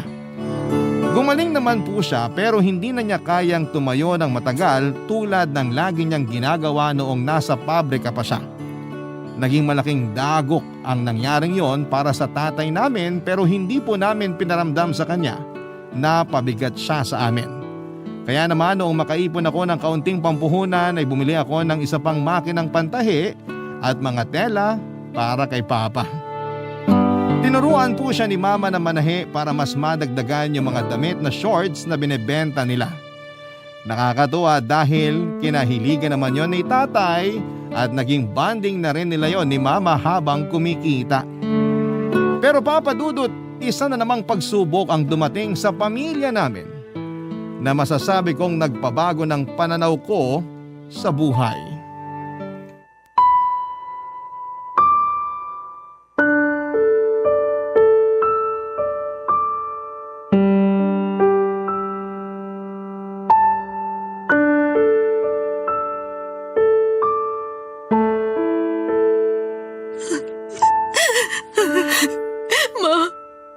Ayoko pa pong mamatay. Hindi ka pa mamamatay, Aida. Tigilan mo nga yung kakasabi mo ng ganyan. Pati tuloy ako naiiyak na rito. Ate, tama si Mama. Hindi ka pa mamamatay. Alam ko naman na lahat tayo doon din ang punta pero ayoko pa, Ma. May anak ako. Kaya nga magpapagamot ka. Tama si Errol. Saka mas mabuti ng maaga mong nalaman yung sakit mo. Hindi yung kung kailan malala na. Anong mas mabuti doon, Ma? Malala na rin naman yung sakit ko. Tsaka ang mahal-mahal ng dialysis ko, alam nyo lang. Magkakanda kuba-kuba ako sa pagtatrabaho. Tapos, doon lang din pala mapupunta. Parang ang hirap naman tanggapin noon. Tutulungan ka namin, ate. Di ba, Ma? Tutulungan natin si ate. Oo naman. Kahit naman papano may naipon kami dun sa maliit naming negosyo ng papa nyo. Pero Ma, nakakahiya. Anong nakakahiya doon? Anak ka namin. Saka sabi mo ayaw mo pang mamatay, di ba? Oo naman po, kasi maliit pa yung mga anak ko. Kawawa siya kapag nawalan siya ng nanay. Kaya nga magpapagamot ka. Tutulungan ka namin ni Errol. Hindi ka na dapat mahiya kasi pamilya mo kami. Hay, ewan ko ba naman sa'yo't bigla mong naisip yung hiya-hiya na yan? Kung bakit kasi sa dinami-dami ng tao, ako pa talaga yung tinamaan ng sakit na to. Marami namang mga masasama dyan. Yung mga kriminal, sana sila na lang. Wala naman silang binubuhay na anak eh. Hindi rin kami makapaniwala na magkakasakit ka ng ganyan, ate. Akala kasi namin gagaling ka rin pag nakapagpahinga ka pero iba na pala. Nakakabigla talaga. Pero naniniwala ako na pagsubok lang to sa'yo ng Panginoon para maging mas matatag ka, anak. Kaya wag na wag kang susuko. Wag na wag kang magpapatalo sa sakit mo. Susubukan ko, Ma. Pero nahihirapan pa rin po kung tanggapin ito. Kasama mo naman kami, ate. Hindi ka mag-isang lalaban dyan sa sakit mo kasi nandito kami ni na mama at papa. Pati yung anak mo, hindi ka namin iiwan. Thank you, Errol. Hindi ko alam yung gagawin ko kung sakaling wala kayo. Hindi ka namin pababayaan. Kaya wag ka na mag-isip ng kung ano-ano. Sundin mo lang yung sinabi sa'yo ng doktor.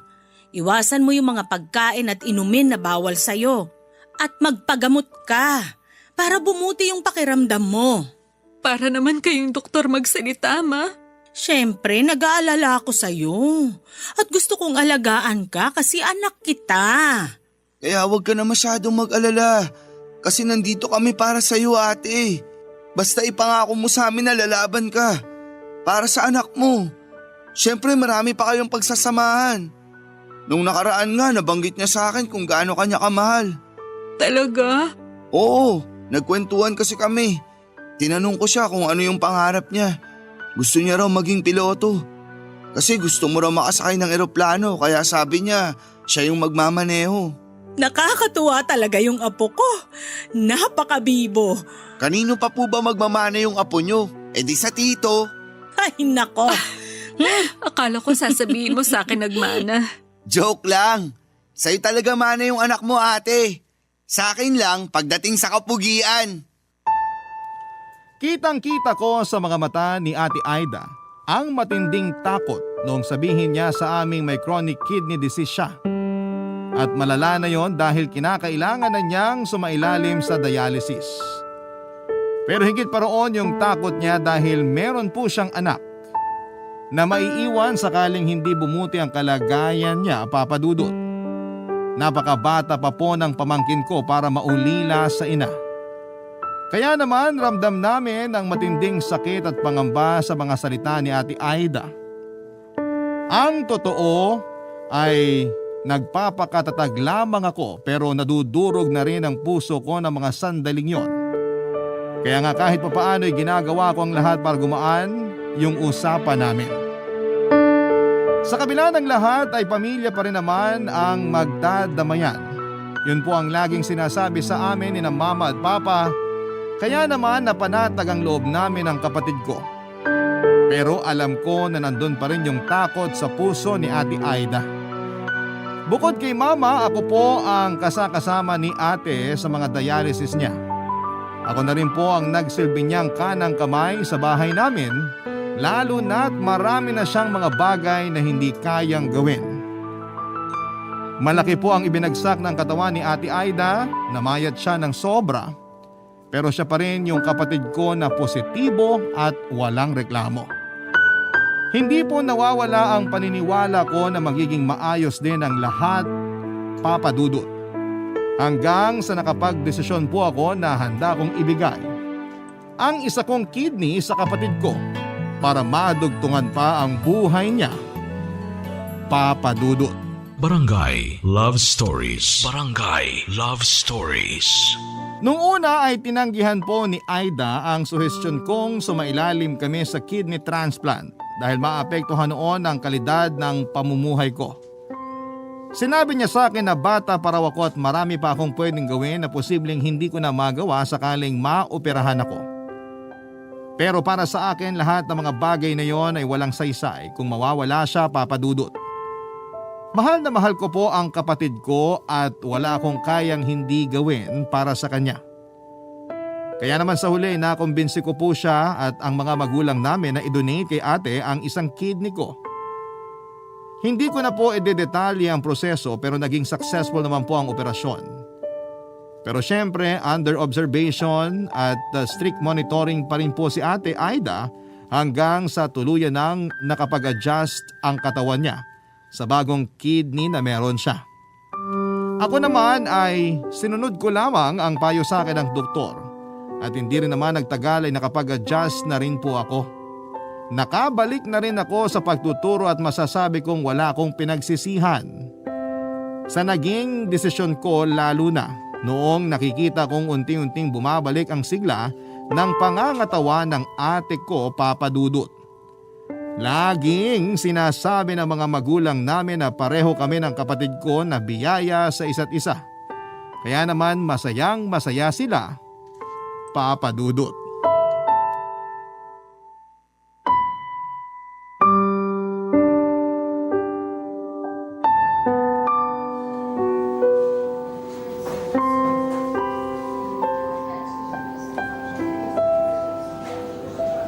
Kamusta na pakiramdam mo, ate? Mabuti, pero masakit pa rin ang tahi ko.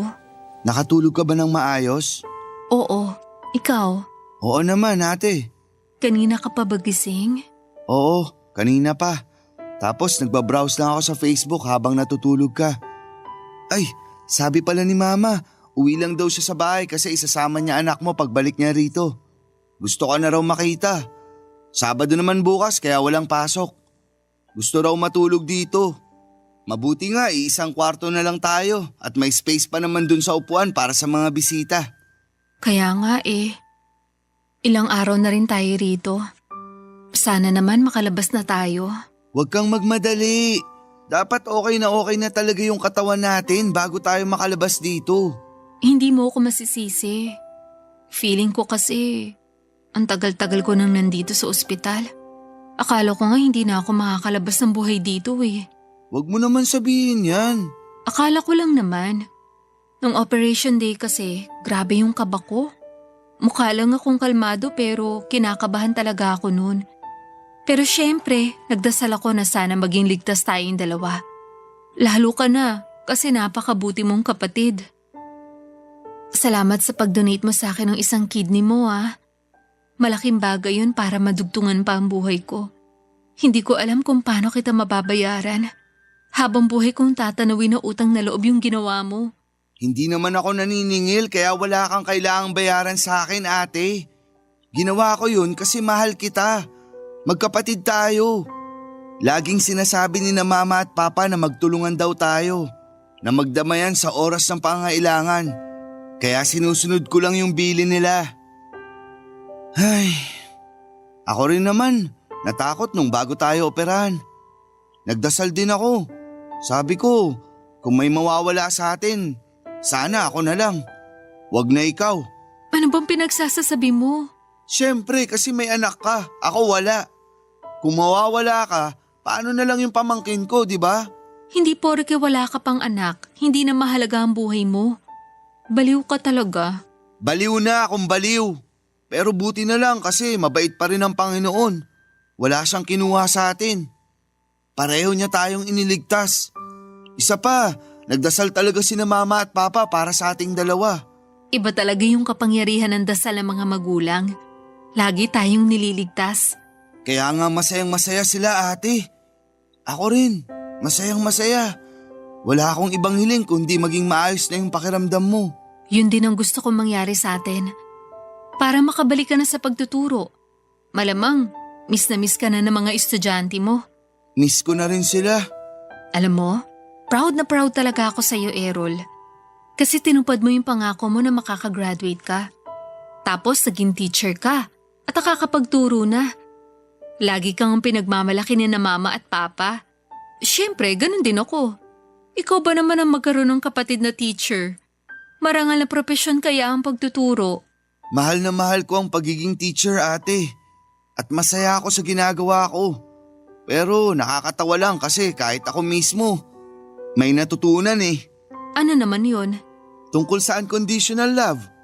Na may mga bagay pala akong kayang gawin hindi lang para sa mga magulang natin, kundi para sa'yo na rin kasi kapatid kita.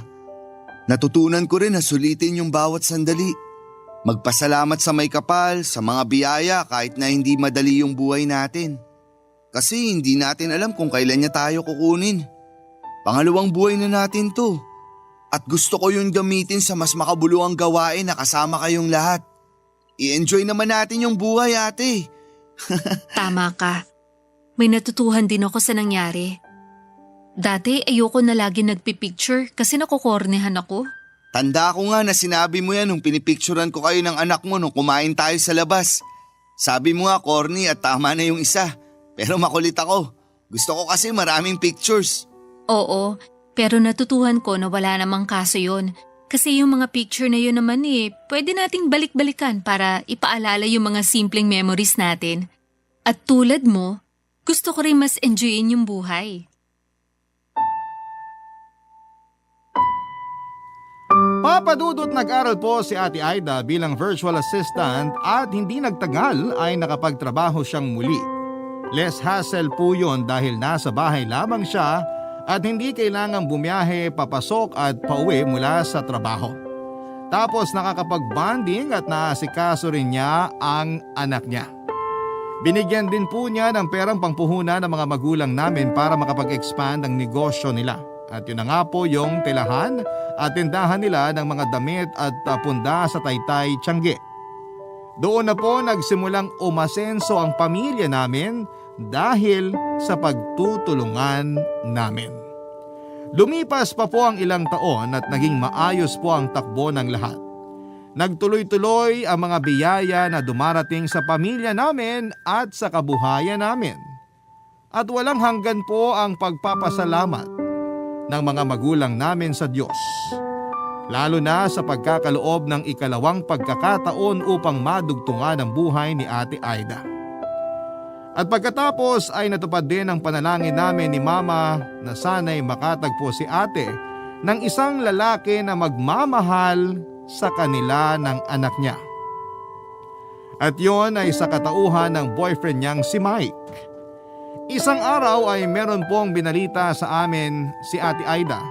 Dahilan para lalo po kaming maging maligaya para sa kanya.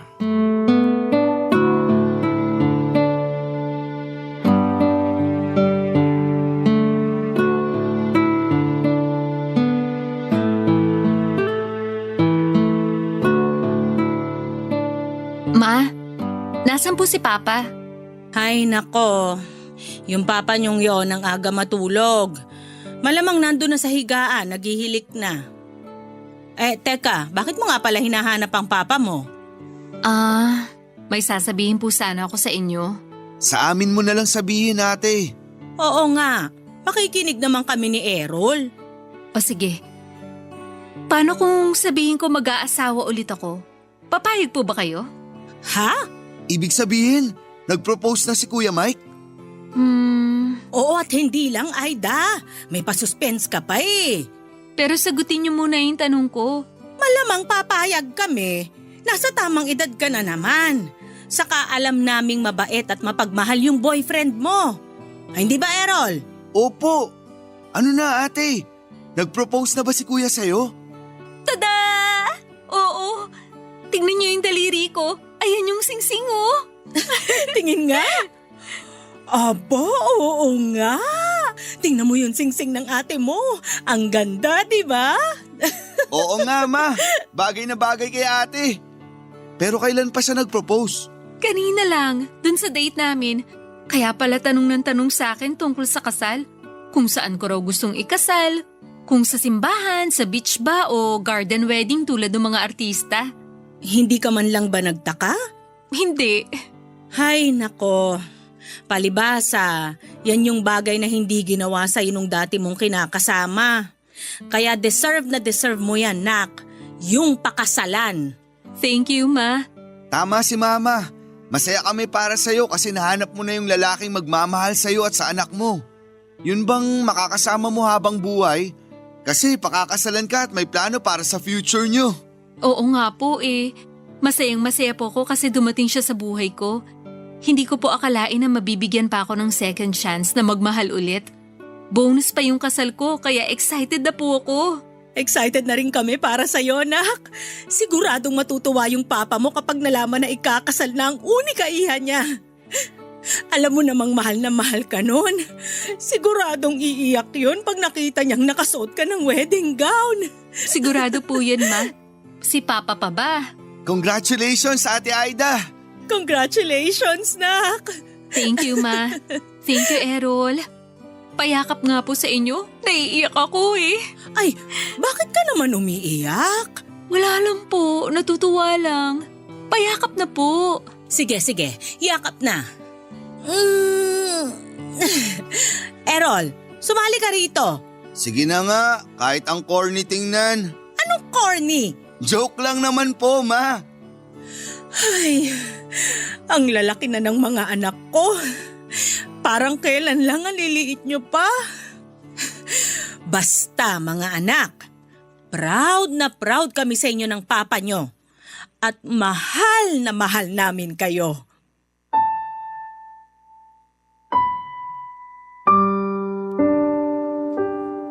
Pagkalipas po ng 6 na buwan ay kinasal na si Ate Aida at ang boyfriend niya, Papa Dudut. Intimate garden wedding ang kasal at sobrang saya po ng kapatid ko. Masayang masaya din po mga magulang namin at napaiyak nga si Papa tulad ng inaasahan namin. Kahit naman ako ay hindi na rin napigilan ng pagiging emosyonal. Pero hindi ko lang pinahalata dahil baka tuksuhin nila ako. Wala pong pagsidla ng saya at pasasalamat sa puso ko. Dahil sa wakas ay nakamit na ni Ate Aida yung happy ending sa piling ng lalaking mahal niya at mahal siya. Sobrang deserve niya ang ganong klase ng pakiramdam. Sa kasalukuyan ay nasa mabuting kalagayan naman po kaming pareho ni ate at syempre marami pong nagbago sa lifestyle namin. Pero lahat ng yon ay sinunod namin para mas mapangalagaan at maingatan ang ikalawang buhay na pinagkaloob sa amin ng may kapal. At kahit na malayo na kami sa isa't isa dahil sa ibang bansa na ako nakatira ngayon, palagi ko pa rin pong naaalala ang pamilya ko na nasa Pilipinas. Hindi po naputol ang komunikasyon namin, Papa Dudut. Hanggang dito na lamang po ang kwento ko at marami pong salamat kung sakaling mapili po ninyong i-ere ang istorya ng buhay namin. Sana rin po ay kinapulutan po ito ng aral at inspirasyon ng mga kabarangay natin. More power and God bless. Sa Barangay Love Story sa Barangay LS 97.1. Ang inyong forever kapuso at kabarangay Errol. Nagustuhan ng iyong napakinggan? Ituloy yan via live stream sa www.gmanetwork.com/radio.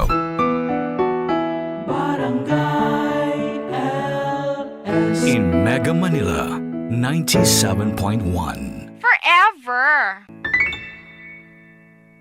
Ang mga kwento ng pag-ibig, kwento ng buhay at kwento ng pag-asa dito sa Barangay Love Stories. Love Stories. Minsan may mga biyayang dumarating sa buhay natin na nakabalot sa luhat pagsubok. Hindi ito simpleng biyaya lamang na panandalian lang kundi isa itong panghabang buhay na aral at kapayapaan para sa ating puso. Ikaw kabarangay, anong klaseng biyaya ang dumating sa buhay mo na nagtuturo sa iyo ng isang mahalagang leksyon?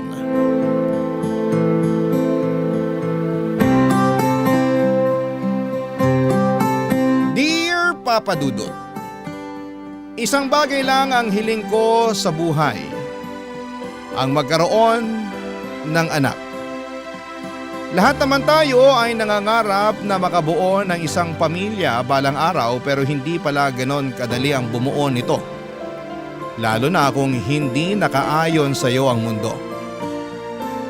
Papa Dudut, ako po si Rosabel, 39 years old mula sa San Andres, Manila. Malit lang ang pamilya namin, may 2 akong nakatatandang kapatid, amang jeepney driver at ina na nagtatrabaho bilang hospital cleaner. Noong nakapagtapos ako ng pag-aaral, nagtrabaho ako sa BPO ng ilang taon bago ako naging sales agent.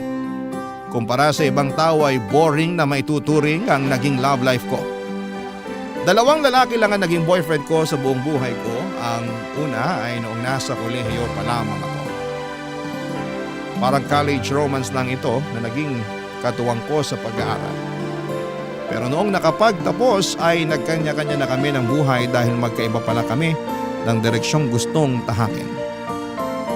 Papa Dudut, matagal bago ako nakahanap muli ng bagong pag-ibig at yon ay noong na-meet ko si Albert. Nakilala ko siya sa unang kumpanya na pinasukan ko kung saan nagtrabaho ako bilang customer service representative. Chat support agent naman noon si Albert. Slow burn ang naging love story naming 2, Papa Dudut. Nagsimula kami bilang co-workers na naging magkaibigan at sa paglipas ng panahon ay unti-unting tumibok ang puso namin para sa isa't isa. Simpleng tao lang po si Albert, straightforward siya at minsan ay may pagka-control freak. Pero sa kabila ng mga ugali niyang yon, may tinatago siyang sweetness na noon ay ako lang ang nakakakita, Papa Dudut.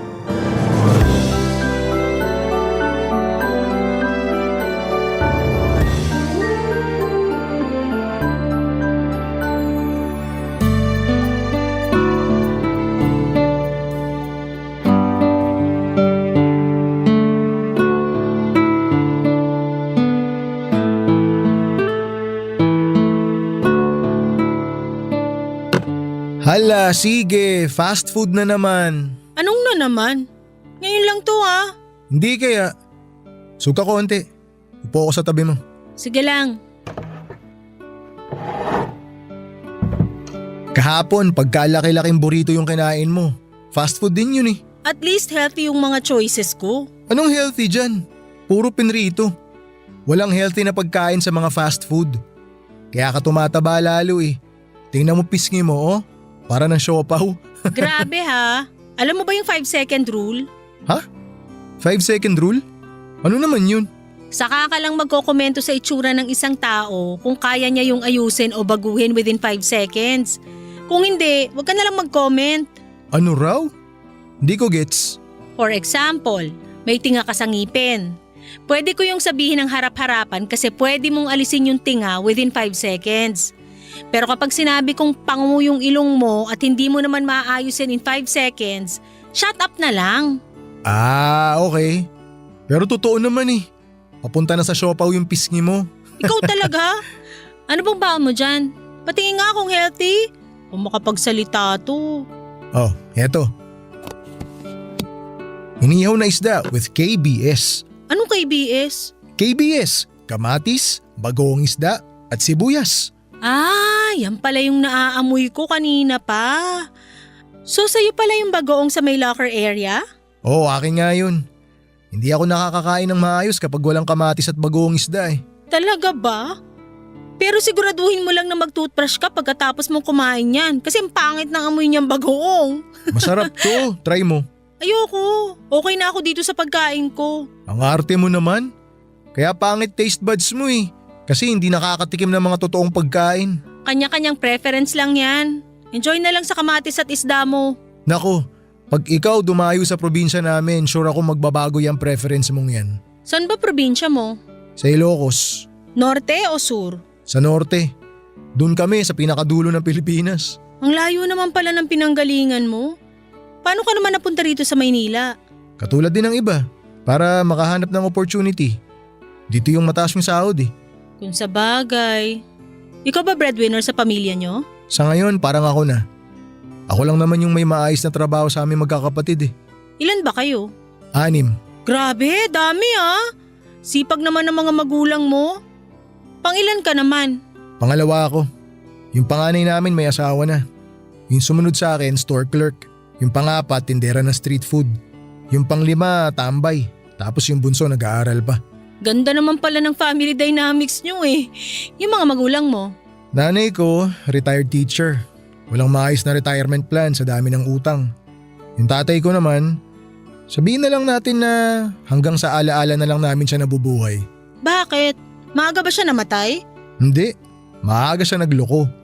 Iniwan niya kami na nagsawa na siya sa nanay ko. Ang lala. Matapos maka-anim, naghanap pa talaga ng iba? Kaya ako, kapag nagkaroon ako ng anak, sisiguraduhin ko talaga na lalaki silang may tatay. Patutunayan ko sa kanila na marami pang matitinong tatay sa mundo. Hindi katulad ng tatay ko. Laki ng galit mo sa tatay mo ah. Kahit sino naman, magagalit kapag siya mismo sumira sa sarili niyang pamilya. Kung hindi siya nagkaanak ng marami, hindi maghihirap si nanay na palakihin kami mag-isa. Hindi malulubog sa utang si nanay. Hindi kami maghihirap. Sa bagay, totoo rin naman. Eh ikaw ba? Ilan ba gusto mong anak kung sakali? Masaya na ako sa 2 o 3. Basta ang mahalaga, magkaanak ako. Parang kating-kati ka ng maging tatay ah. Sa totoo lang, yun ang next goal ko sa buhay. Yung magkaroon ng sariling pamilya. Hindi na rin naman tayo bumabata. 31 na ako eh. In fairness, at 31, talagang alam mo na yung mga goal mo sa buhay ah. Okay yan, good job ka dun. Ikaw ba? Ako kasi medyo foggy pa yung future ko eh. Di pa ako sure kung ano talaga gusto ko. Nako, mahirap yan. Para ka naglalakad sa dilim. Di mo alam kung saan ka papunta. Alam ko naman, pero hindi pa ganun kaklaro. Sabihin na lang natin na naglalakad ako sa dilim, pero may dala naman akong maliit na flashlight.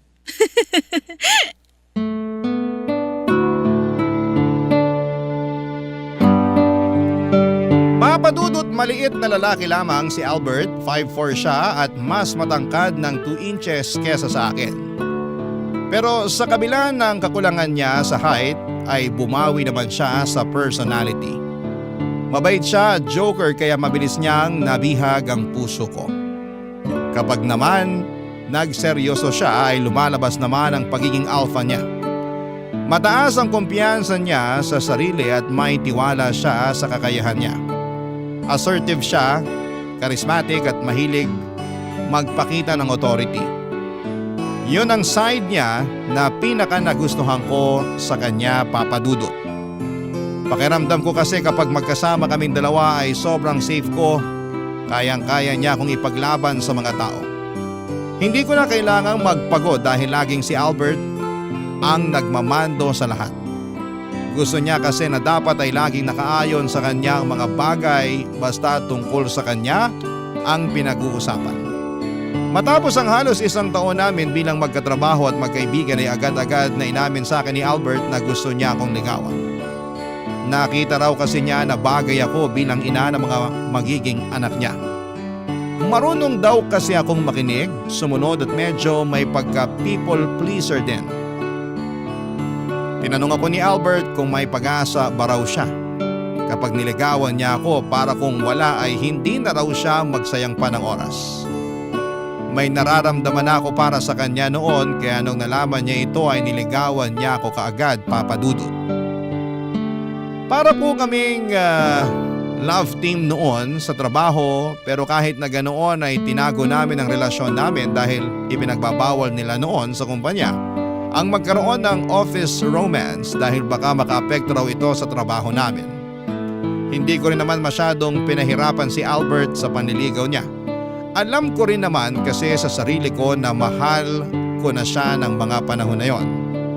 Kaya sinagot ko rin siya kaagad pagkatapos maging kami ay naging matatag ang relasyon namin kahit na lumipat na ako ng trabaho sa susunod na taon. Pagsabit ng 3rd anniversary namin ay nagpunta kaming dalawa sa Boracay para doon mag-celebrate ng pagmamahala namin, Papa Dudut.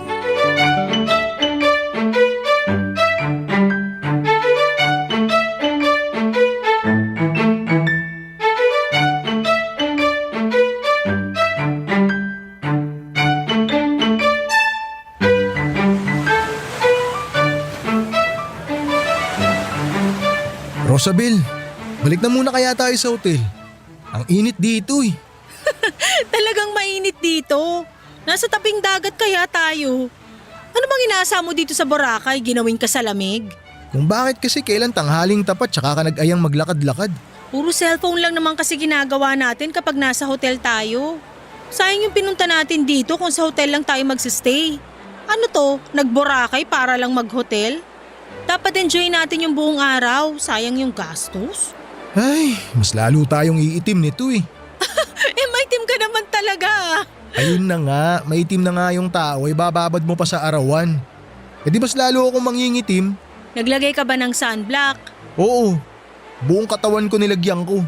Yun naman pala eh. Wala ka ng problema, di ka na masasunburn yan kasi naka-sunblock ka naman. Yang balat mo, wala na yung iitim pa, kaya don't worry. Lo, ano nangyari ngayon sa 5-second rule na sinasabi mo? Ay, sorry naman. Ito namang lab-lab ko, tampo agad.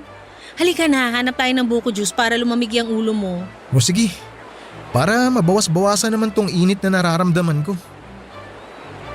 Ang dami palang tao rito, no? Karamihan, mga foreigner. Overcrowded na nga eh. Kaya rin masyadong mahal yung mga tinda rito. Tourist hotspot eh. Maganda nga eh. Maraming nakabikini. Hoy, Joke lang. Bibiro lang yung tao eh. porket di ako makasuot ng bikini, ganyan ka na? Ano ka ba? Kahit pilahan pa ako ng lahat ng mga nakabikini dito, ikaw pa rin ang pinaka-sexy sa paningin ko. Asus, sabihin mo wala ka lang choice. Tatagal ba tayo ng 3 taon kung ginawa lang kitang choice? Hindi ko na kailangan ng choices. Kasi ikaw at ikaw talaga yung pipiliin ko. Pero nagtampo ka nung di ko naalala yung birthday mo last year. Aba malamang. Sino naman hindi maiinis nun? Binati na ako ng lahat ng mga kakilala ko tapos sarili kong girlfriend. Hindi pala naaalala birthday ko. Sa'yo ko kaya gawin yun? Sorry na, sobrang busy talaga ako sa trabaho nung mga time na yun eh. Tsaka nawala sa isip ko yung araw. Bumawi naman ako this year ah. Sinurprise kita sa bahay nyo, di ba? Okay, forgiven but never forgotten. Ay kabog! May paganyan ka pa ah. Eto, nung niregaluhan mo ako ng customized na singsing tapos wrong spelling yung pangalan ko. Mas malala yun. Hindi ko kasalanan yun. Kasalanan yun nung taong nag-engrave ng pangalan mo. Anga-anga eh. Nung pinaglakad mo ako pa uwi kasi bad trip ka na hindi kita pinayaga makipag-inuman sa birthday party ng katrabaho mo. Uy, hindi kita pinaglakad nun no? Anong hindi? Pinalabas mo ako ng kotse. Ikaw yung lumabas sa kotse. May pa-stop the car ka pa nga nalalaman eh. O tapos, di mo man lang ako pinigilan. Ako yung nagtampo eh. Bakit ako yung manunuyo? Ay grabe siya. Pero at least hindi ako tumuloy sa birthday party kahit gustong gusto ko. Pasalamat ka nakauwi ako ng maayos. Kung di, baka wala na ako dito ngayon. OA naman. 1 kilometro lang naman yung layo ng bahay nyo kung saan ka bumaba eh. Kahit na, ang hirap kaya maglakad ng galit. Ba't ba natin binabalikan yung mga bagay na yan? Past is past. Dapat kalimutan na natin yung mga yan. Yan yung mga memories natin na bumuo sa relasyon natin. Dapat lang alalahanin natin yung mga yun. Kaya nga may anniversary celebration tayo eh, para balikan yung magaganda at maling nagawa natin the past years. For improvement, kumbaga. Ano yan? Yearly report? Diba? Para kakaiba. Nabasa ko na para magtagal ang isang relasyon, dapat laging may ginagawa tayong pakulo para iwas boredom. Baka next year may pa-PowerPoint ka na rin dyan ha? Ay, ewan ko sa'yo. Basta masaya lang ako na despite sa mga awayan, tampuhan at sagutan natin itong mga nagdaang taon, nananatiling matatag pa rin tong relasyon natin. Ganun naman talaga kapag totoong nagmamahalan eh. Ano man ang mangyari, nagkakapatawaran pa rin sa huli. Kasi nga, mahal niyo yung isa't isa. Tama yan. Kaya kung ayaw mo magtampo na naman ako sa'yo, samahan mo ako mamasyal dito. Hindi yung nakapirmi tayo sa hotel. Oo na. Pero bago yan, hanap muna tayo ng maiinom. Iced coffee na lang kaya. Di ko trip magbuko juice eh. Sus, nakakita ka lang ng coffee shop na malapit eh. Ang sabihin mo, ayaw mo lang maglakad. Gusto ko magpa-aircon saglit. Ang init kaya. Halika na nga, 30 minutes lang ha. Totoo naman na marami kaming pinagdaan ng problema ni Albert at hindi kami perfect couple. Magkaiba kasi ang personality naming dalawa kaya minsan ay nagkakaroon kami ng conflict. Pero dahil naman sa pagiging open-minded namin ay naaayos pa rin ang mga gulo namin kahit papaano. Pero ang hindi ko alam, malit na bagay lang pala ang mga problemang pinagdaanan namin nitong mga nagdaang taon kumpara sa paparating pang problema na kahaharapin namin sa mga susunod na taon. 2 taon pa ang lumipas bago nag-propose sa akin si Albert, sales agent na ako noon, samantalang nananatili naman si Albert sa BPO pero sa ibang company na siya nagtatrabaho noon. Naisip ko na sapat na ang mahigit 5 taong pagsasama namin bilang magkasintahan para i-upgrade ng relasyon namin sa next level. After all ay pareho na kaming nasa 30s noong mga panahong yon. Kung gusto naming bumuo ng pamilya na siyang hiling sa akin ni Albert ay dapat ay hindi na kami nagsasayang pa ng oras. Pagkatapos ng kasal namin ay nagkaroon kami ng 3-day honeymoon sa Palawan. Puno ng excitement ang mga unang taon ng pagsasama namin ni Albert. Sa isang bahay na kami noon nakatira. Magkahati na kami sa mga gastusin at parang iisang tao na lamang kami sa mga bawat desisyon na ginagawa namin sa buhay. Dahil pa nga namin noon, ang kakasimula lang sa relasyon dahil na-reset ang pagsasama namin at ang kasal namin ay nakabuo ng panibagong spark. Excited kami pareho para sa paparating na buhay namin bilang pamilya. Kaso nga lang ang inaasahan namin na mabubuong pamilya ay hindi agad dumating, Papa Dudut. Doon na po nagsimula ang problema sa aming dalawa. Barangay Love Stories. Barangay Love Stories. 2 taon, 3 taon, 4 na taon. Kahit na anong subok namin ni Albert ay hindi kami nabiyayaan ng anak. Ginawa na namin ang lahat at bawat subok namin ay lagi kaming biguan. Doon ko na napansin ang unang crack sa relasyon naming dalawa, Papa Dudut. Nagsimula ang lahat sa mga simpleng bagay na laging kinakairita ng asawa ko. Palagi nitong ginagawang big deal kahit mga kaunting pagkakamali ko lamang. Katulad na lamang kapag nag-grocery ako at may nakalimutan akong bilhin na pinabibili niya o di kaya kapag umulan at nawala sa isipan ko ang mga sinampay. Lagi niyang ipinamumukha sa akin na sobrang incompetent ko raw bilang asawa. Mga simpleng bagay lang na hindi ko pa raw magawa ng maayos. Pero alam ko kung saan nanggagaling ang galit na yon ni Albert. Hindi siya galit dahil nakalimutan kong bilhin ang gusto niya o di kaya nabasa ang mga sinampay or nabasa ang mga sinampay namin. Galit siya dahil hindi ko nagagawa ang trabaho ko bilang asawa at yon ay ang bigyan siya ng anak. Masakit po para sa aking masaksihan kung paano unti-unting nagbago ang pakikitungo sa akin ng asawa ko dahil lang hindi ko siya mabigyan ng anak. Nawala na ang pagiging sweet nito at lagi nang nakatuon ang atensyon niya sa ibang bagay katulad ng panonood ng TV at pagtambay sa labas kasama ng mga kaibigan nito. Hindi na siya naglalaan ng oras para makasama ako at hindi katulad noon na ayaw man lang niyang malayo sa akin. Dahil hindi kami magkaanak at para bang ang pagmamahal niya sa akin ay nawawala na rin.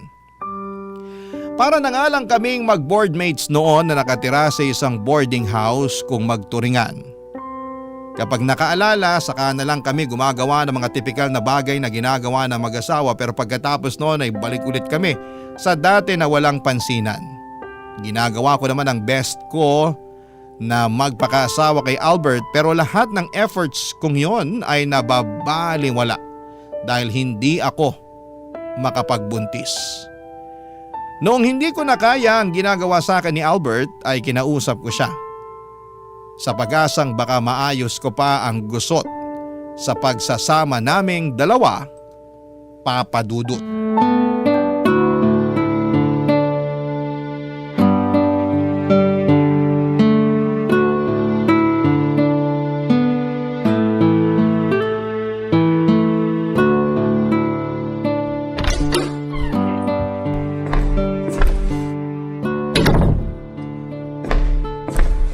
Oh, Albert!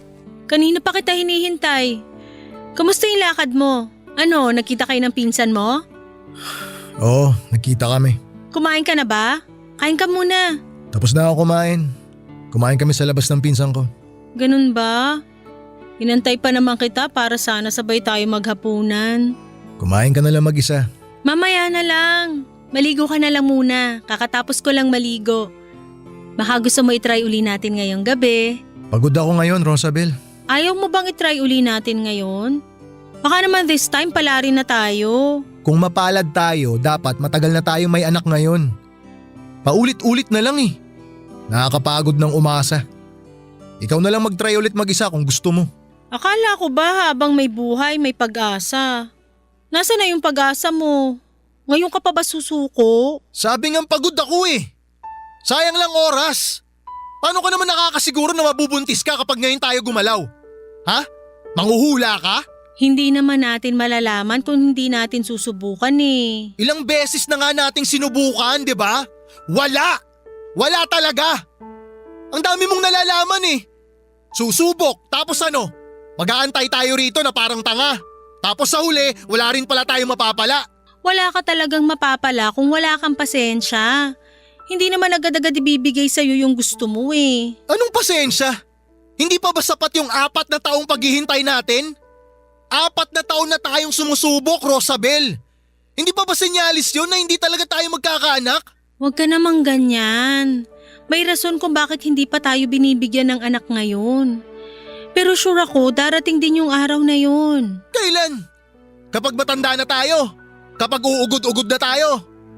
Kung bakit kasi hindi ka mabuntis-buntis eh. Ba't parang kasalanan ko? Sino pa ba sisisihin ko? Alangan naman ako. Eh hindi naman ako yung magbubuntis. Sure ka ba na ako talaga yung may problema? Baka naman ikaw. Ano sabi mo? Anong gusto mo palabasin? Na ako yung may problema? Posible naman yun ha. Bakit ako agad yung may kasalanan? Hoy, ang kapal naman ng mukha mo na paratangan ako ng ganyan. Ako? Ako yung may problema? Magpa-check up tayo kung gusto mo para magkaalaman na kung sino talaga may pagkukulang sa atin. Huwag mo akong hinahamon. Hindi maganda timpla ng ulo ko ngayon. Bakit? Natatakot ka? Kahit hindi ako magpa-check up, alam ko na walang mali sa akin. Ikaw ang dapat na magpa-check up. Hindi ba baog yung tita mo? Baka naman mo yung sakit niya. Pareho kayong abnormal. Huwag mo idadamay dito ang pamilya ko. Malas mo nun kapag sa'yo napasa yung sakit niya. Sabi huwag mong dinadamay dito yung pamilya ko eh. O bakit? Anong gagawin mo? Eh totoo naman di ba? Walang anak yung tita mo kasi baog siya. Baka may lahi talaga kayong baog. Asawa mo ko, Albert. Grabe naman kung bastusin mo ko. Para dun lang? Nabastos ka na agad? Alam mo kung ano mas nakakabastos? Yung hindi mo ako mabigyan ng anak. Trabaho mo yun bilang babae. Pero hindi mo man lang magawa. Sumusobra ka na talaga. Dahil lang doon di mo na ako magawang irespeto. Kung sana ganun kadaling magbuntis, matagal ko na yung ginawa. Pero hindi eh. Hindi pwedeng ako lang. Kailangan kita, Albert. Pero kung ganyan din lang ang turing mo sa akin, taga-buo lang na magiging anak mo, mas mabuti pa nga siguro na wag na lang tayong magkaanak. Yan, sige. Panindigan mo yung pagiging walang kwenta mo. Ako yung walang kwenta? Eh ikaw tong sumuko na. Pwede ba tama na? Sawa na ako sa mga kadramahan mo sa buhay. Pagod ako. Wala akong oras para sabayan ka sa pagngangawa mo dyan. Ibang klase ka. Kung alam ko lang na ganito pala gagawin mo sa akin, sana… Sana ano? Sana hindi mo na lang ako pinakasalan? Eh di hiwalayan mo ako kung gusto mo. Kung pagod ka na, magpahinga ka na. Mag-usap na lang tayo kapag pareho ng malamig yung ulo natin. Mabuti naman, nagkaroon ka na rin ng maayos na desisyon sa buhay. Pagod yung tao kung ano-ano pinagsasabi mo. Matulog ka na nga. Sa mga sumunod na buwan ay mas lalong lumayo ang loob sa akin ni Albert, Papa Dudut. Hindi ko na alam ang gagawin ko noon at para bang napakalaking kasalanan sa parte ko na hindi kami makabuo. Araw-araw ay parang sinasaksak ang puso ko tuwing nakikita kong dahan-dahan nang nawawala ang pagmamahal sa akin ng asawa ko. Bawat may pagkakataon ay laging pinamumukha sa akin ni Albert kung gaano ako kawalang kwenta bilang isang asawa. Dahil hindi ko magawa ang trabaho ko bilang babae at yon ay ang magdala ng bata sa sinapupunan ko. Medyo unfair na sa akin, laging napupunta ang sisi sa problema naming mag-asawa. Pero dahil mahal ko si Albert ay iniintindi ko na lamang siya. Ramdam na rin kasi namin ang pagtakbo ng oras. Para itong kandila na bawat araw ay palapit na kami ng palapit sa edad kung saan ay mahihirapan na talaga kaming makabuo. Sa sobrang desperada ko noon ay mag-isa kong inilapit sa espesyalista ang problema ko. Nagpa-check up ako kung may problema nga ba sa akin at sa kabutihang palad ay healthy daw ang mga egg cells ko at wala ring problema sa matris ko. Nakahinga ako dahil sa totoo lang ay sinisisi ko na rin ang sarili ko noon kung bakit hindi kami makabuo-buo ni Albert. Pero ang totoo ay hindi pala ako ang problema. Bago ako umalis sa klinik ay nagsuggest sa akin ang doktor na tumingin sa akin na magpa-check up din daw ang mister ko dahil baka siya ang may problema. Pagka uwi ko galing sa klinik ay agad kong kinausap si Albert. Hindi na ako nagpadala sa galit niya dahil alam kong walang problema sa akin. Kinausap ko siya ng mabuti para mapilit ko siyang magpatingin na rin sa doktor. As usual ay nagalit siya noong inopen ko sa kanya ang tungkol sa topic na yon. Pero pinagsabihan ko siya na kung gusto talaga niyang masolusyonan ang problema namin ay kailangan namin itong hanapin. Kailangan naming harapin kung ano ba talaga ang problema dahil pagod na akong maparatangan na parang ako ang may kasalanan sa lahat ng mga nangyayari. Parang nabuhusan ng malamig na tubig si Albert noong oras na yon at nahimasmasan siya sa katotohanan. Sa huli ay pumayag din si Albert na magpatingin sa doktor Papadudut.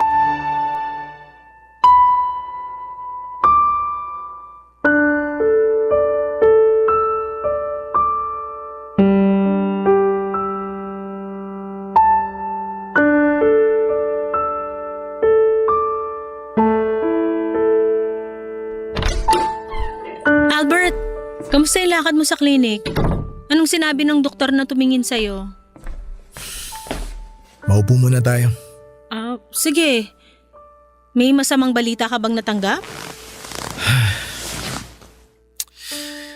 Di ba nung last week, nagpa-evaluate ako sa clinic?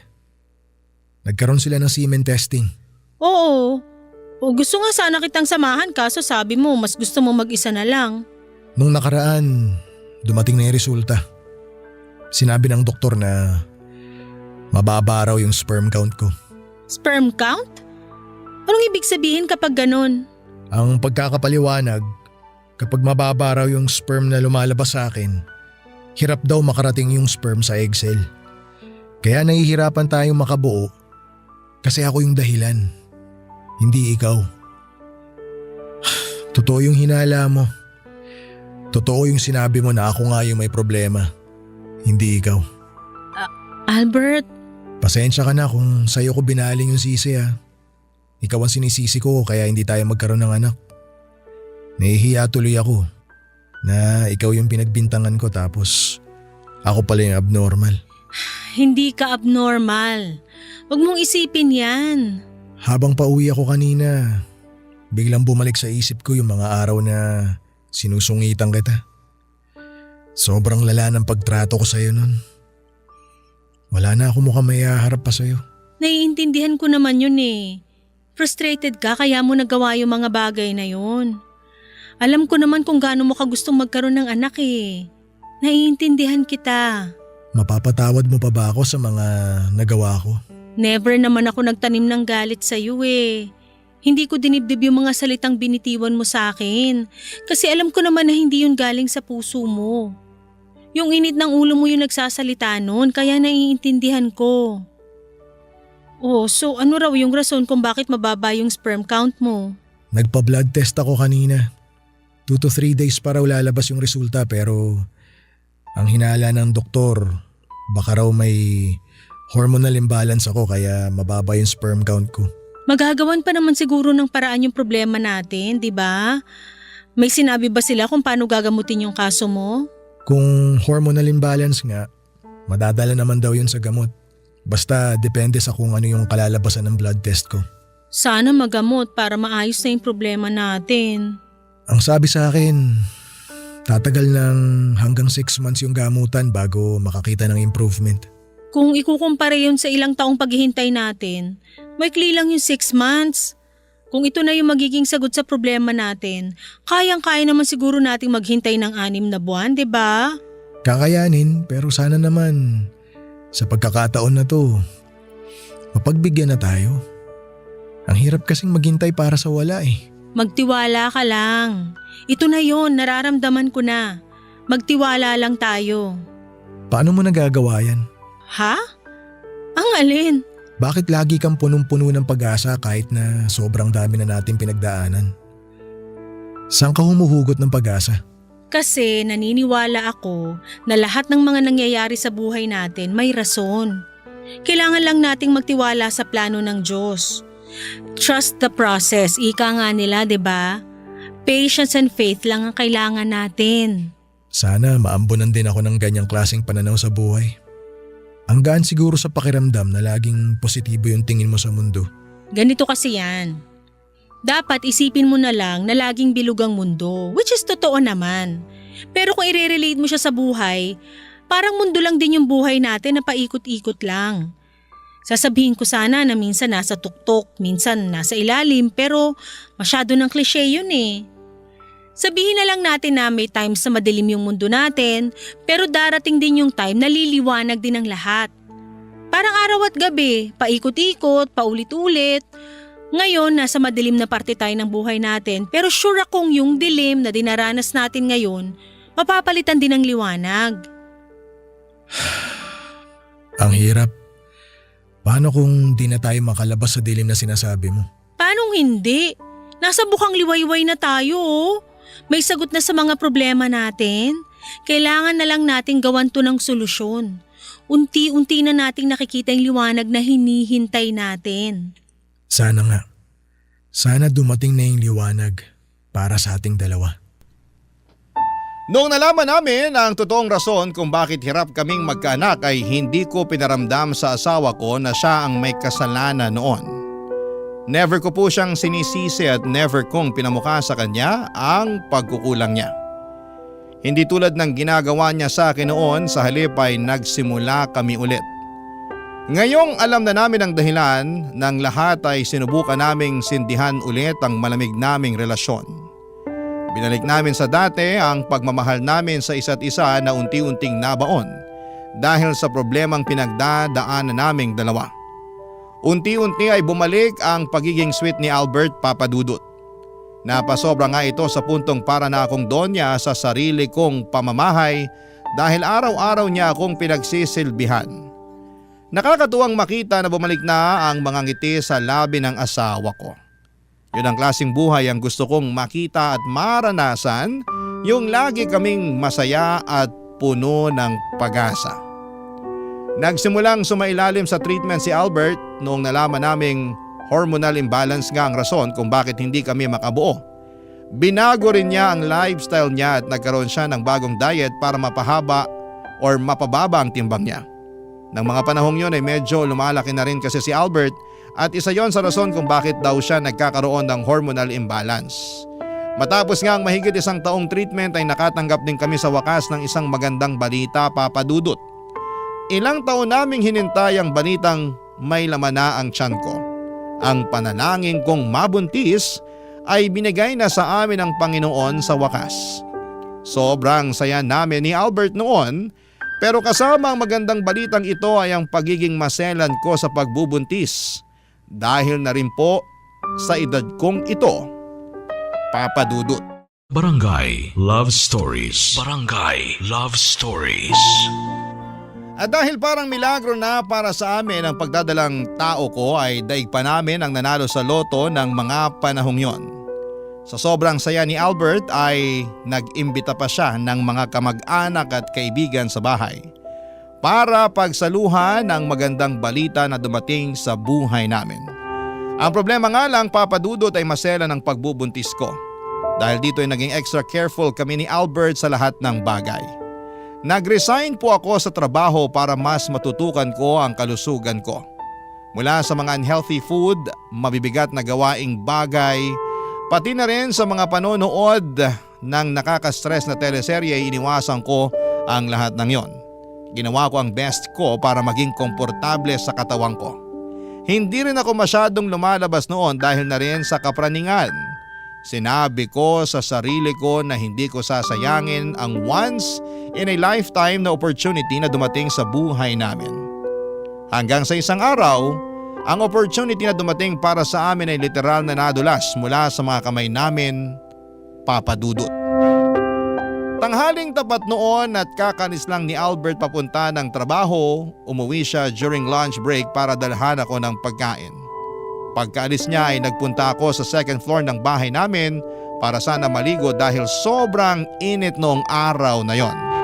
Pagkatapos kong maligo habang pababa ng hagdan ay nadulas ako sa hakbang ko at isang baitang ang nalampasan ko. Para akong bola na tumalbog-talbog sa hagdanan papunta sa may sahig. Nang mga oras na yon ay isang bagay lang ang nasa isipan ko at walang iba kundi ang baby na nasa tiyan ko. Nung nakita kong may dugo sa sahig ay doon ako nanlambot ang katawan ko. Tinawagan ko ang kapitbahay ko para magpatulong at sinamahan niya ako sa ospital. Sa buong biyahe ay wala akong ginawa kundi ang manalangin sa Diyos na sana maging okay ang baby namin ni Albert, Papa Dudut.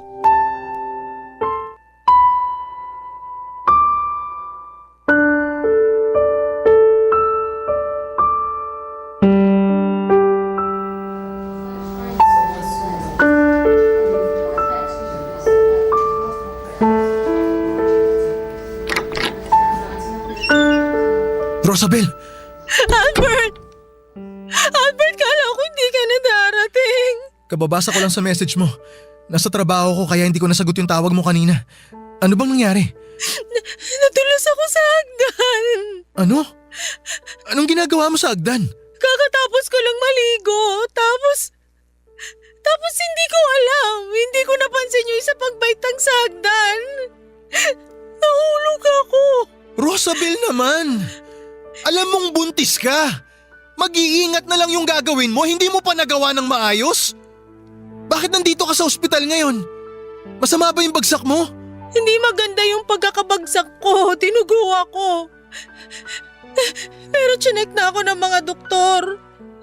Wala naman daw masamang nangyari sa akin pero tinugo ako pagkabagsak ko. Bakit daw? Rosabel, hindi ko gusto kung saan papunta tong usapan na to ha. Wala naman akong injury na natamo sa pagbagsak ko, kaya… Wala akong pakialam kung may injury ka o wala. Ang tinatanong ko, bakit ka dinugo? May nangyari ba sa baby? In-ultrasound nila ako.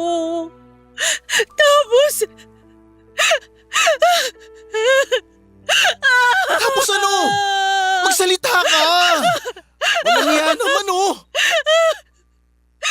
Wala na raw heartbeat yung baby natin! Ano? Rosabel, anong ginawa mo? Ang bobo mo talaga! Huwag mo akong wakan! Baka kung ano magawa ko sa'yo! Nag-iingat naman ako eh! Hindi ko alam kung paano… Ang tagal nating hinintay to! Alam ko! Hindi ko naman ginusto yung nangyari eh! Hindi ko sinasadya! Hindi sinasadya? Ang laki mong karne? Madudulas ka sa hagdan?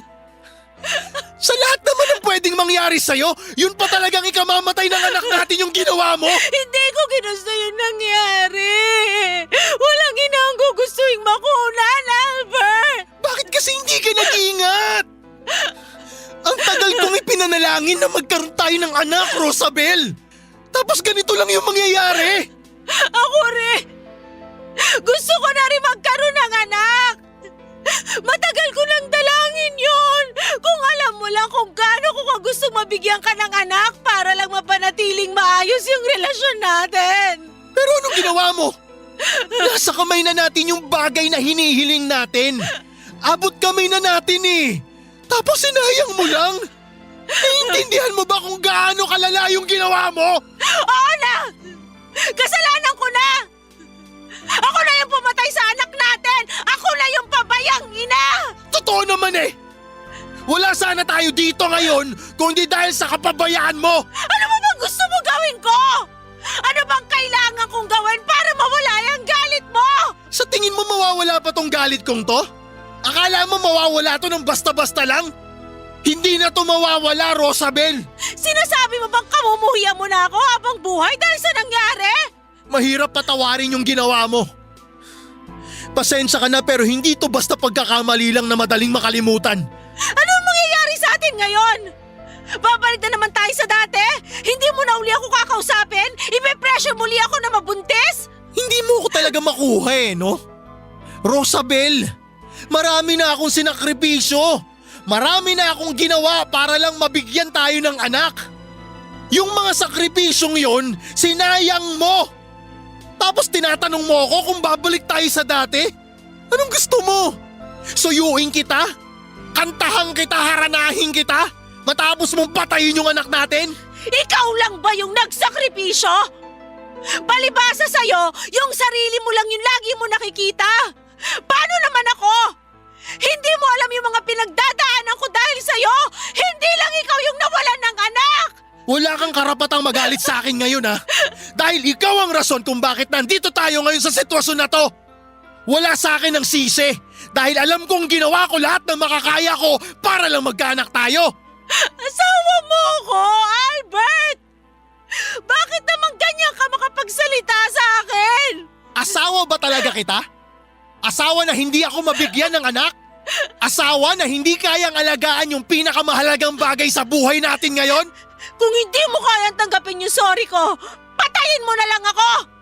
Kung masasaktan lang din ako araw-araw dahil sa nangyari, mas mabuti pang patayin mo na lang ako! Hindi na ako madadala sa mga paiyak-iyak mo. Kasalanan mo yung nangyari. Kaya dapat lang napagsisihan mo yung mga ginawa mo. Maiwan na kita. Umuwi ka na lang kapag pinayagan ka na ng doktor mo. Albert, sandali! Albert! For the first time ay sobra kong dinamdam ang mga masasakit na salitang sinabi sa akin ng asawa ko. Noong mga oras na yon ay parang hindi na siya si Albert kung magsalita. Kita ko sa mga mata niya kung paano nawala ang respeto niya mula sa akin. Doon pa lang ay alam ko na kung saan patutungo ang relasyon naming dalawa. Parang tinadtad ng karne ang puso ko ng mga time na yon habang sunod-sunod na tinanggap ko ang mga masasakit na salitang lumabas mula sa bunganga ng asawa ko. Wala akong ibang ginawa noong araw na yon kundi ang umiyak ng umiyak hanggang sa namugto na ang mga mata ko. Yung tipong wala ng luhang lumalabas sa mga mata ko. At wala ng sound na maririnig mula sa mga paghikbi ko. Pero patuloy pa rin ang pag-iyak ko. Simula noon ay hindi na naging maganda ang pakikitungo sa akin ni Albert. Matapos ang isang buwang walang kibuan, hindi ko na po kinaya ang sakit na nararamdaman ko. Kaya umalis ako sa bahay at nagpunta ako sa probinsya. Isang linggo akong nanatili doon bago ko naisipang bumalik sa bahay para makausap si Albert kung may patutunguhan pa ba ang pagsasama namin. Pero bago pa man ako makaalis sa probinsya namin habang naghihintay ako ng masasakyan ng bus, sa tabi ng kalsada ay dalawang lalaki ang biglang lumapit sa akin at nakipagkwentuhan. Maya-maya ay pinalibutan nila akong dalawa. Walang anuman ay bigla akong sinikmuraan ng isang lalaki, saka naman ako sinuntok sa mukha ng isa pa. Halos mawala na ako ng malay nung hinila nila ako papunta sa isang tagong bakanting lote. Doon ay dalawang kalalakihan pa ang naghintay. Amoy na amoy ko ang alak sa hininga nila habang pinagsasamantalahan nila ako papadudot. Umiikot na ang paningin ko noon habang hawak-hawak nila ako sa kamay at paa. Hindi ako makasigaw dahil nakatakip ang kamay ng isang lalaki sa bunganga ko. Kahit na anong pagpupumiglas ko ay wala akong nagawa. Nagising na lamang akong mag-isang nakahiga sa lupa, walang saplot at puno ng bugbog sa katawan. Ilang linggo akong hindi makausap ng maayos ng mga tao simula ng gabing yon. Para bang nawala ako sa katinuan at hindi na gumagana ng maayos ang pag-iisip ko. Kahit na ilang buwan na ang lumilipas ay hindi pa rin ako tinitigilan na bulabugin ng pangyayaring yon na halos kumuha sa aking katinuan, Papa Dudut.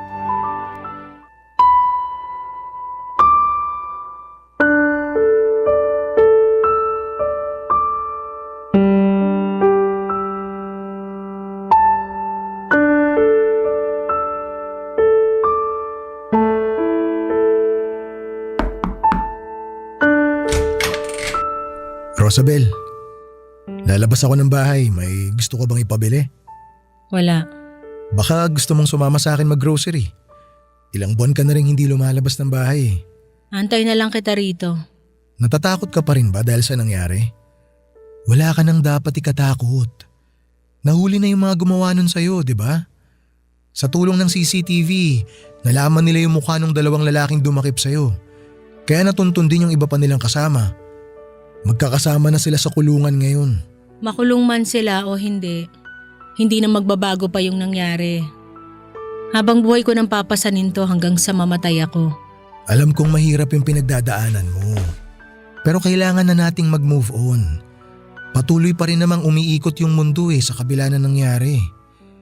Hindi pwedeng ganito ka na lang palagi. Huwag mong pagsarahan yung mga taong concern sa'yo. Ako yung kinukulit ng pamilya mo Naririnig mo ba yung sinasabi mo? Inabuso ako ng 4 na lalaki. Tapos sasabihan mo ako mag-move on na lang? Hindi naman sa ganun. Ang ibig kong sabihin… Buntis ako. May laman yung tiyan ko ngayon. Ano? Buntis ako at hindi ikaw ang ama nitong dinadala ko. Anong ibig mong sabihin?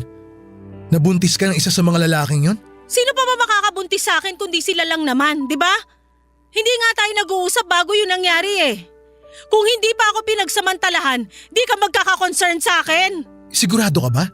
Sigurado ka na buntis ka talaga? Pati ba naman dito hindi mo ako papaniwalaan? Hindi, gusto ko lang makasiguro. Anong kasiguraduhan pa ba yung gusto mo? Gumamit ako ng pregnancy test para malaman kung buntis ako. Positive yung lumabas, 2 beses. Anong plano mo ngayon? Anong gagawin mo sa bata? Hindi na kailangan pag-isipan yan. Ipapalaglag ko to hanggat maaga pa. Bakit mo naman gagawin yun? Walang kasalanan yung bata. Huwag mo siyang idamay. Wala rin akong kasalanan, Albert. Bakit kailangan ko maranasan to, ha? Sabihin mo, bakit? Kumalma ka nga muna, Rosabel. Oo, masakit yung nangyari sa'yo. Hindi mo deserve yun. Pero nakamit mo na yung hustisya. Nakulong na yung mga sumalbahay sa'yo, di ba? Ngayon, tingnan na lang natin sa mas positibong pananaw yung nangyari. Buntis ka. Hindi ba good news yun? Anong pinagsasasabi mo? Anong good news dito sa pinagbubuntis ko? Ito na yung chance natin para magkaroon ng anak. Hindi tayo pinalad nung una, pero sa pagkakataong to, may chance na ulit tayo maging mga magulang. Hindi mo ba naisip yun? Seryoso ka ba sa mga pinagsasasabi mo ngayon? Please, sabihin mo nagbibiro ka lang. Seryoso ko, Rosabel. Chance na natin to. Kahit hindi ako ang ama niyan, tatanggapin ko yung bata sa tiyan mo na parang akin. Nakakadiri ka! Wala kang pinagkaiba sa mga lalaking bumastos sa pagkatao ko! Paano mo nasasabi ang mga bagay na yan ang nakangiti? Yung asawa mo, pinagsamantalahan, nabuntis ng kung sino man sa isa sa kanila tapos ang nasa isip mo ngayon, magiging tatay ka na sa wakas? Anong klase ka, Albert? Hirap na akong bumangon dito. Hindi ko na alam kung paano ko ipagpapatuloy itong buhay ko. Tapos ngayon makikita kitang excited dahil nabuntis ako ng rapist ko? Huwag mo naman sana ako ma-misinterpret. Siyempre, concerned din naman ako sa kapakanan mo. Masakit din para sa akin yung nangyari sa'yo pero kahit ano pang gawin natin, wala na tayong magagawa pa. Nangyari na Pero may magagawa pa tayo sa mangyayari pa lang. Lumabas ka na! Tapos na tayo sa usapang to! Rosabel naman. Umalis ka sa harapan ko! Please, Rosabel, pag-isipan mo to ng maigi. Huwag mong pairalin yung galit mo. Bata yan. Kahit papano, biyaya pa rin yan ng may kapal. Labas! Lumayas ka sa harapan ko! Uy, kasalanan na magpalaglag. Tandaan mo yan. Umalis ka na sabi ko, di sisipain ko yung mukha mo! Sige, alis na. Iiwan na kita mag-isa. Pero sana makapag-isip ka ng maayos.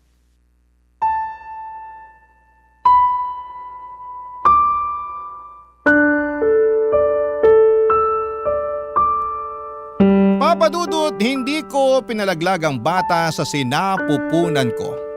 Kahit papaano ay may takot din naman ako sa Diyos at alam kong kasalanan ang kumitil ng buhay ng isang batang walang muwang.